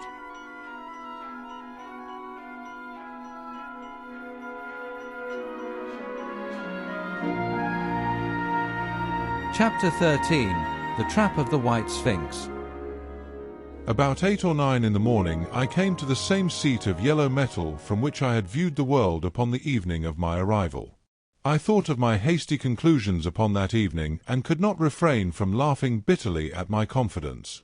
Here was the same beautiful scene, the same abundant foliage, the same splendid palaces and magnificent ruins, the same silver river running between its fertile banks. The gay robes of the beautiful people moved hither and thither among the trees. Some were bathing in exactly the place where I had saved Weena, and that suddenly gave me a keen stab of pain. And like blots upon the landscape rose the cupolas above the ways to the underworld. I understood now what all the beauty of the overworld people covered. Very pleasant was their day, as pleasant as the day of the cattle in the field. Like the cattle, they knew of no enemies and provided against no needs. And their end was the same. I grieved to think how brief the dream of the human intellect had been. It had committed suicide. It had set itself steadfastly towards comfort and ease, a balanced society with security and permanency as its watchword. It had attained its hopes, to come to this at last. Once, life and property must have reached almost absolute safety. The rich had been assured of his wealth and comfort, the toiler assured of his life and work. No doubt in that perfect world there had been no unemployed problem, no social question left unsolved. And a great quiet had followed. It is a law of nature we overlook, that intellectual versatility is the compensation for change, danger, and trouble. An animal perfectly in harmony with its environment is a perfect mechanism. Nature never appeals to intelligence until habit and instinct are useless. There is no intelligence where there is no change and no need of change. Only those animals partake of intelligence that have to meet a huge variety of needs and dangers. So, as I see it, the upperworld man had drifted towards his feeble prettiness, and the underworld to mere mechanical industry. But that perfect state had lacked one thing even for mechanical perfection: absolute permanency. Apparently, as time went on, the feeding of an underworld, however it was effected, had become disjointed. Mother Necessity, who had been staved off for a few thousand years, came back again, and she began below. The underworld, being in contact with machinery, which, however perfect, still needs some little thought outside habit, had probably retained perforce rather more initiative, if less of every other human character, than the upper. And when other meat failed them, they turned to what old habit had hitherto forbidden. So I say I saw it in my last view of the world of 802,701. It may be as wrong an explanation as mortal wit could invent. It is how the thing shaped itself to me, and as that I give it to you.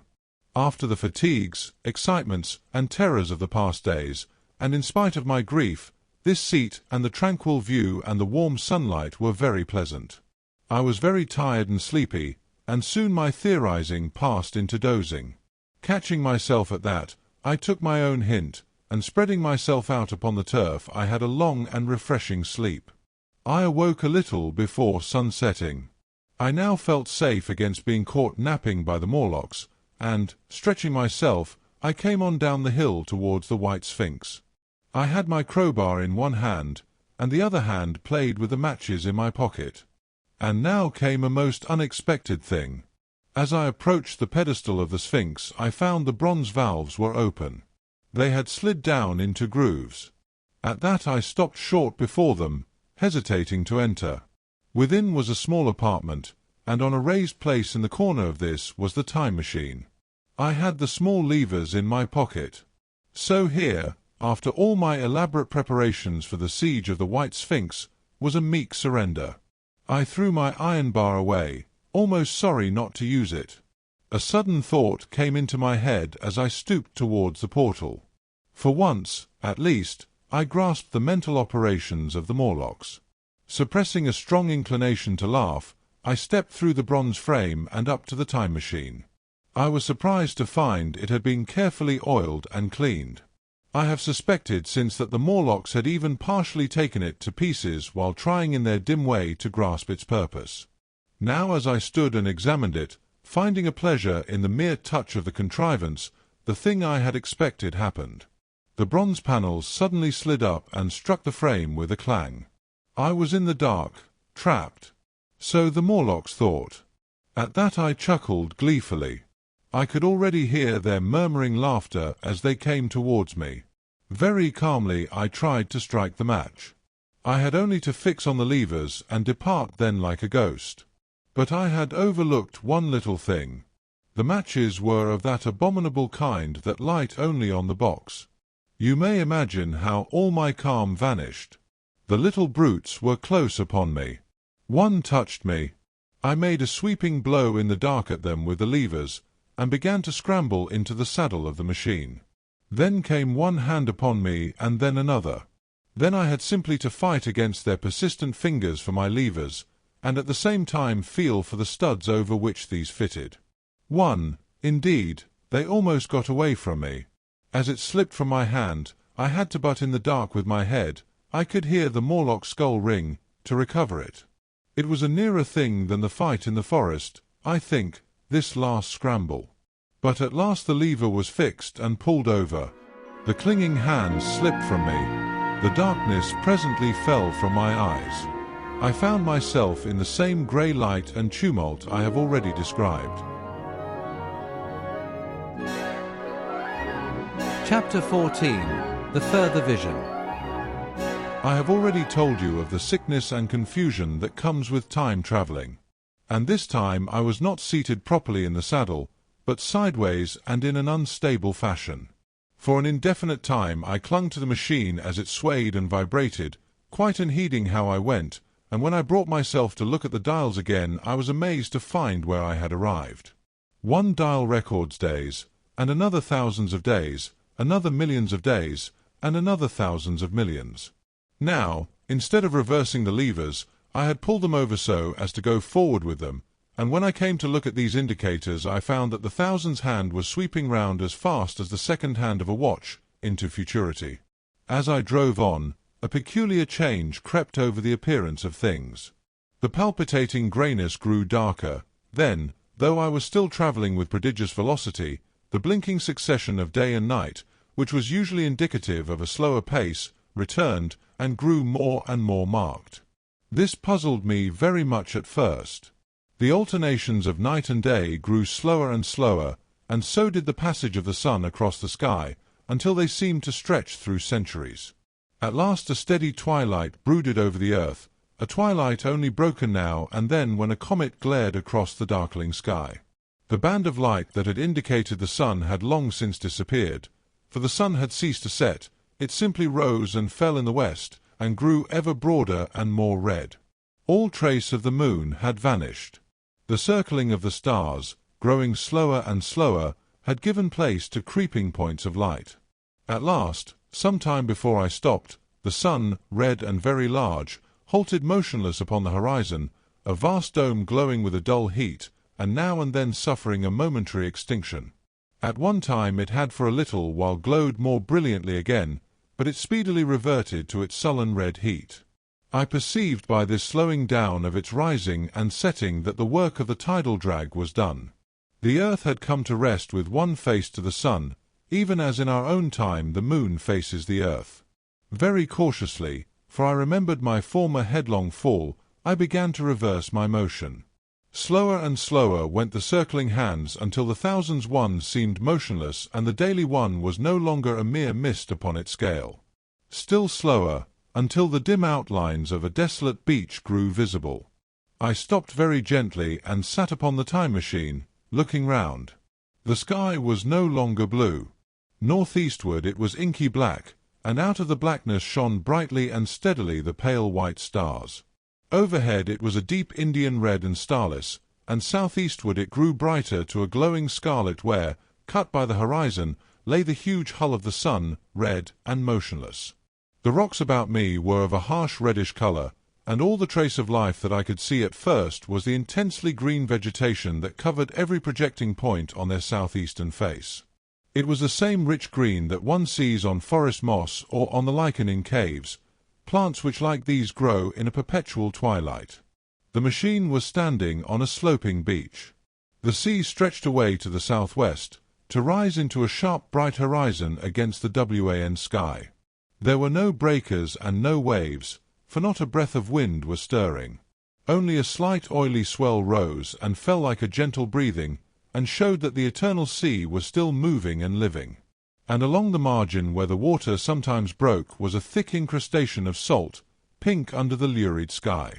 There was a sense of oppression in my head, and I noticed that I was breathing very fast. The sensation reminded me of my only experience of mountaineering, and from that I judged the air to be more rarefied than it is now. Far away up the desolate slope I heard a harsh scream, and saw a thing like a huge white butterfly go slanting and fluttering up into the sky and, circling, disappear over some low hillocks beyond. The sound of its voice was so dismal that I shivered and seated myself more firmly upon the machine. Looking round me again, I saw that, quite near, what I had taken to be a reddish mass of rock was moving slowly towards me. Then I saw the thing was really a monstrous crab-like creature. Can you imagine a crab as large as yonder table, with its many legs moving slowly and uncertainly, its big claws swaying, its long antennae, like carters' whips, waving and feeling, and its stalked eyes gleaming at you on either side of its metallic front? Its back was corrugated and ornamented with ungainly bosses, and a greenish incrustation blotched it here and there. I could see the many palpi of its complicated mouth flickering and feeling as it moved. As I stared at this sinister apparition crawling towards me, I felt a tickling on my cheek as though a fly had lighted there. I tried to brush it away with my hand, but in a moment it returned, and almost immediately came another by my ear. I struck at this, and caught something thread-like. It was drawn swiftly out of my hand. With a frightful qualm, I turned, and I saw that I had grasped the antenna of another monster crab that stood just behind me. Its evil eyes were wriggling on their stalks, its mouth was all alive with appetite, and its vast ungainly claws, smeared with an algal slime, were descending upon me. In a moment my hand was on the lever, and I had placed a month between myself and these monsters. But I was still on the same beach, and I saw them distinctly now as soon as I stopped. Dozens of them seemed to be crawling here and there, in the sombre light, among the foliated sheets of intense green. I cannot convey the sense of abominable desolation that hung over the world. The red eastern sky, the northward blackness, the salt Dead Sea, the stony beach crawling with these foul, slow-stirring monsters, the uniform poisonous-looking green of the lichenous plants, the thin air that hurts one's lungs, all contributed to an appalling effect. I moved on 100 years, and there was the same red sun, a little larger, a little duller, the same dying sea, the same chill air, and the same crowd of earthy crustacea creeping in and out among the green weed and the red rocks. And in the westward sky, I saw a curved pale line like a vast new moon. So I travelled, stopping ever and again, in great strides of 1,000 years or more, drawn on by the mystery of the earth's fate, watching with a strange fascination the sun grow larger and duller in the westward sky, and the life of the old earth ebb away. At last, more than 30 million years hence, the huge red-hot dome of the sun had come to obscure nearly 1/10 part of the darkling heavens. Then I stopped once more, for the crawling multitude of crabs had disappeared, and the red beach, save for its livid green liverworts and lichens, seemed lifeless. And now it was flecked with white. A bitter cold assailed me. Rare white flakes ever and again came eddying down. To the northeastward, the glare of snow lay under the starlight of the sable sky, and I could see an undulating crest of hillocks pinkish white. There were fringes of ice along the sea margin, with drifting masses farther out, but the main expanse of that salt ocean, all bloody under the eternal sunset, was still unfrozen. I looked about me to see if any traces of animal life remained. A certain indefinable apprehension still kept me in the saddle of the machine. But I saw nothing moving, in earth or sky or sea. The green slime on the rocks alone testified that life was not extinct. A shallow sandbank had appeared in the sea, and the water had receded from the beach. I fancied I saw some black object flopping about upon this bank, but it became motionless as I looked at it, and I judged that my eye had been deceived, and that the black object was merely a rock. The stars in the sky were intensely bright and seemed to me to twinkle very little. Suddenly I noticed that the circular westward outline of the sun had changed, that a concavity, a bay, had appeared in the curve. I saw this grow larger. For a minute perhaps I stared aghast at this blackness that was creeping over the day, and then I realized that an eclipse was beginning. Either the moon or the planet Mercury was passing across the sun's disk.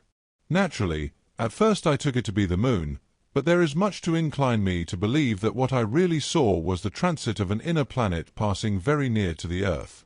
The darkness grew apace, a cold wind began to blow in freshening gusts from the east, and the showering white flakes in the air increased in number. From the edge of the sea came a ripple and whisper. Beyond these lifeless sounds the world was silent. Silent! It would be hard to convey the stillness of it. All the sounds of man, the bleating of sheep, the cries of birds, the hum of insects, the stir that makes the background of our lives, all that was over. As the darkness thickened, the eddying flakes grew more abundant, dancing before my eyes, and the cold of the air more intense. At last, one by one, swiftly, one after the other, the white peaks of the distant hills vanished into blackness. The breeze rose to a moaning wind. I saw the black central shadow of the eclipse sweeping towards me. In another moment the pale stars alone were visible. All else was rayless obscurity. The sky was absolutely black. A horror of this great darkness came on me. The cold, that smote to my marrow, and the pain I felt in breathing, overcame me. I shivered, and a deadly nausea seized me.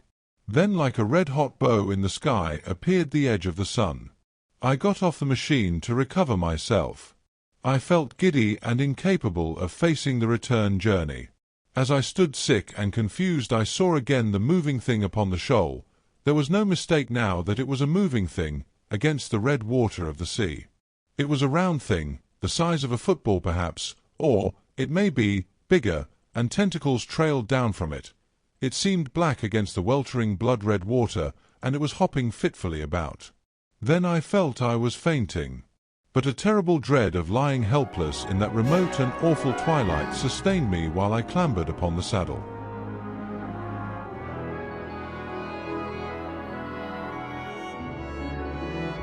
Chapter 15. The Time Traveller's Return. So I came back. For a long time I must have been insensible upon the machine. The blinking succession of the days and nights was resumed, the sun got golden again, the sky blue. I breathed with greater freedom. The fluctuating contours of the land ebbed and flowed. The hand spun backward upon the dials. At last I saw again the dim shadows of houses, the evidences of decadent humanity. These, too, changed and passed, and others came. Presently, when the million dial was at 0, I slackened speed. I began to recognize our own pretty and familiar architecture. The thousands' hand ran back to the starting point. The night and day flapped slower and slower. Then the old walls of the laboratory came round me. Very gently, now, I slowed the mechanism down. I saw one little thing that seemed odd to me. I think I have told you that when I set out, before my velocity became very high, Mrs. Watchett had walked across the room, travelling, as it seemed to me, like a rocket. As I returned, I passed again across that minute when she traversed the laboratory. But now her every motion appeared to be the exact inversion of her previous ones. The door at the lower end opened, and she glided quietly up the laboratory, back foremost, and disappeared behind the door by which she had previously entered. Just before that I seemed to see Hillier for a moment, but he passed like a flash. Then I stopped the machine, and saw about me again the old familiar laboratory, my tools, my appliances just as I had left them. I got off the thing very shakily, and sat down upon my bench. For several minutes I trembled violently. Then I became calmer. Around me was my old workshop again, exactly as it had been. I might have slept there, and the whole thing have been a dream. And yet, not exactly. The thing had started from the southeast corner of the laboratory. It had come to rest again in the northwest, against the wall where you saw it.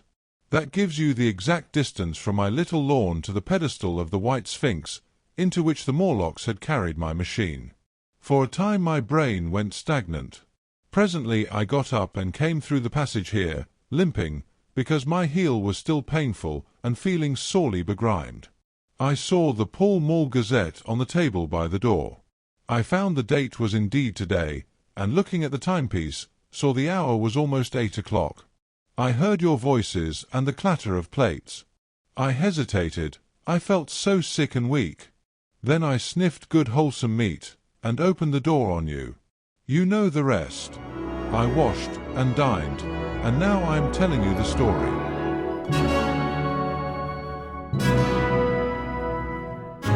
Chapter 16. After the Story. I know, he said, after a pause, that all this will be absolutely incredible to you, but to me the one incredible thing is that I am here tonight in this old familiar room looking into your friendly faces and telling you these strange adventures. He looked at the medical man. No, I cannot expect you to believe it. Take it as a lie, or a prophecy. Say I dreamed it in the workshop. Consider I have been speculating upon the destinies of our race until I have hatched this fiction. Treat my assertion of its truth as a mere stroke of art to enhance its interest. And taking it as a story, what do you think of it? He took up his pipe, and began, in his old accustomed manner, to tap with it nervously upon the bars of the grate. There was a momentary stillness. Then chairs began to creak and shoes to scrape upon the carpet.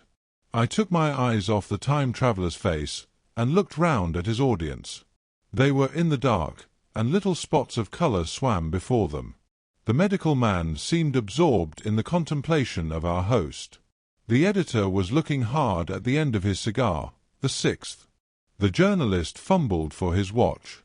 The others, as far as I remember, were motionless. The editor stood up with a sigh. "What a pity it is you're not a writer of stories," he said, putting his hand on the time-traveller's shoulder. "You don't believe it? Well, I thought not." The time-traveller turned to us. "Where are the matches?" he said. He lit one and spoke over his pipe, puffing. "To tell you the truth, I hardly believe it myself. And yet—" His eye fell with a mute inquiry upon the withered white flowers upon the little table. Then he turned over the hand holding his pipe, and I saw he was looking at some half-healed scars on his knuckles. The medical man rose, came to the lamp, and examined the flowers. "The gynoecium's odd," he said. The psychologist leant forward to see, holding out his hand for a specimen. "I'm hanged if it isn't 1:15, said the journalist. "How shall we get home?" "Plenty of cabs at the station," said the psychologist. "It's a curious thing," said the medical man, "but I certainly don't know the natural order of these flowers. May I have them?"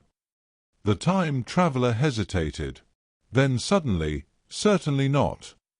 "Where did you really get them?" said the medical man. The time-traveller put his hand to his head. He spoke like one who was trying to keep hold of an idea that eluded him. "They were put into my pocket by Wiener when I travelled into time." He stared round the room. "I'm damned if it isn't all going. This room and you and the atmosphere of every day is too much for my memory. Did I ever make a time machine, or a model of a time machine? Or is it all only a dream? They say life is a dream, a precious poor dream at times, but I can't stand another that won't fit. It's madness. And where did the dream come from? I must look at that machine. If there is one." He caught up the lamp swiftly, and carried it, flaring red, through the door into the corridor. We followed him. There in the flickering light of the lamp was the machine sure enough, squat, ugly, and askew, a thing of brass, ebony, ivory, and translucent glimmering quartz. Solid to the touch, for I put out my hand and felt the rail of it, and with brown spots and smears upon the ivory, and bits of grass and moss upon the lower parts, and one rail bent awry. The time-traveller put the lamp down on the bench, and ran his hand along the damaged rail. "It's all right now," he said. "The story I told you was true. I'm sorry to have brought you out here in the cold." He took up the lamp, and, in an absolute silence, we returned to the smoking-room. He came into the hall with us and helped the editor on with his coat. The medical man looked into his face and, with a certain hesitation, told him he was suffering from overwork, at which he laughed hugely. I remember him standing in the open doorway, bawling good night. I shared a cab with the editor. He thought the tale a gaudy lie. For my own part, one was unable to come to a conclusion. The story was so fantastic and incredible, the telling so credible and sober. I lay awake most of the night thinking about it. I determined to go next day and see the time-traveller again. I was told he was in the laboratory, and being on easy terms in the house, I went up to him. The laboratory, however, was empty. I stared for a minute at the time machine and put out my hand and touched the lever. At that the squat, substantial-looking mass swayed like a bough shaken by the wind. Its instability startled me extremely, and I had a queer reminiscence of the childish days when I used to be forbidden to meddle. I came back through the corridor. The time-traveller met me in the smoking-room. He was coming from the house. He had a small camera under one arm and a knapsack under the other. He laughed when he saw me, and gave me an elbow to shake. "I'm frightfully busy," said he, with that thing in there. But is it not some hoax? I said, do you really travel through time? Really and truly I do. And he looked frankly into my eyes. He hesitated. His eye wandered about the room. I only want half an hour, he said. I know why you came, and it's awfully good of you. There's some magazines here. If you'll stop to lunch, I'll prove you this time travelling up to the hilt, specimens and all. If you'll forgive my leaving you now. I consented, hardly comprehending then the full import of his words, and he nodded and went on down the corridor. I heard the door of the laboratory slam, seated myself in a chair, and took up a daily paper. What was he going to do before lunchtime? Then suddenly I was reminded by an advertisement that I had promised to meet Richardson, the publisher, at 2. I looked at my watch, and saw that I could barely save that engagement. I got up and went down the passage to tell the time traveller. As I took hold of the handle of the door, I heard an exclamation, oddly truncated at the end, and a click and a thud. A gust of air whirled round me as I opened the door, and from within came the sound of broken glass falling on the floor. The time traveller was not there.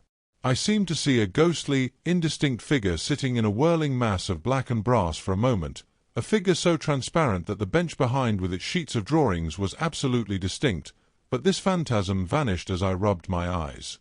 The time machine had gone. Save for a subsiding stir of dust, the further end of the laboratory was empty. A pane of the skylight had, apparently, just been blown in. I felt an unreasonable amazement. I knew that something strange had happened, and for the moment could not distinguish what the strange thing might be. As I stood staring, the door into the garden opened, and the manservant appeared. We looked at each other. Then ideas began to come. "Has Mr. gone out that way?" said I. "No, sir. No one has come out this way. I was expecting to find him here." At that I understood. At the risk of disappointing Richardson, I stayed on, waiting for the time traveller, waiting for the second, perhaps still stranger story, and the specimens and photographs he would bring with him. But I am beginning now to fear that I must wait a lifetime. The time traveller vanished 3 years ago, and, as everybody knows now, he has never returned. One cannot choose but wonder. Will he ever return? It may be that he swept back into the past, and fell among the blood-drinking, hairy savages of the age of unpolished stone, into the abysses of the Cretaceous Sea, or among the grotesque saurians, the huge reptilian brutes of the Jurassic times. He may even now, if I may use the phrase, be wandering on some plesiosaurus-haunted oolitic coral reef, or beside the lonely saline seas of the Triassic Age. Or did he go forward, into one of the nearer ages, in which men are still men, but with the riddles of our own time answered and its wearisome problems solved, into the manhood of the race? For I, for my own part, cannot think that these latter days of weak experiment, fragmentary theory, and mutual discord are indeed man's culminating time. I say, for my own part. He, I know, for the question had been discussed among us long before the time machine was made, thought but cheerlessly of the advancement of mankind, and saw in the growing pile of civilization only a foolish heaping that must inevitably fall back upon and destroy its makers in the end. If that is so, it remains for us to live as though it were not so. But to me the future is still black and blank, is a vast ignorance, lit at a few casual places by the memory of his story. And I have by me, for my comfort, 2 strange white flowers, shriveled now, and brown and flat and brittle, to witness that even when mind and strength had gone, gratitude and a mutual tenderness still lived on in the heart of man. This concludes Classics in Audiobook's presentation of The Time Machine by H.G. Wells, first published in 1895.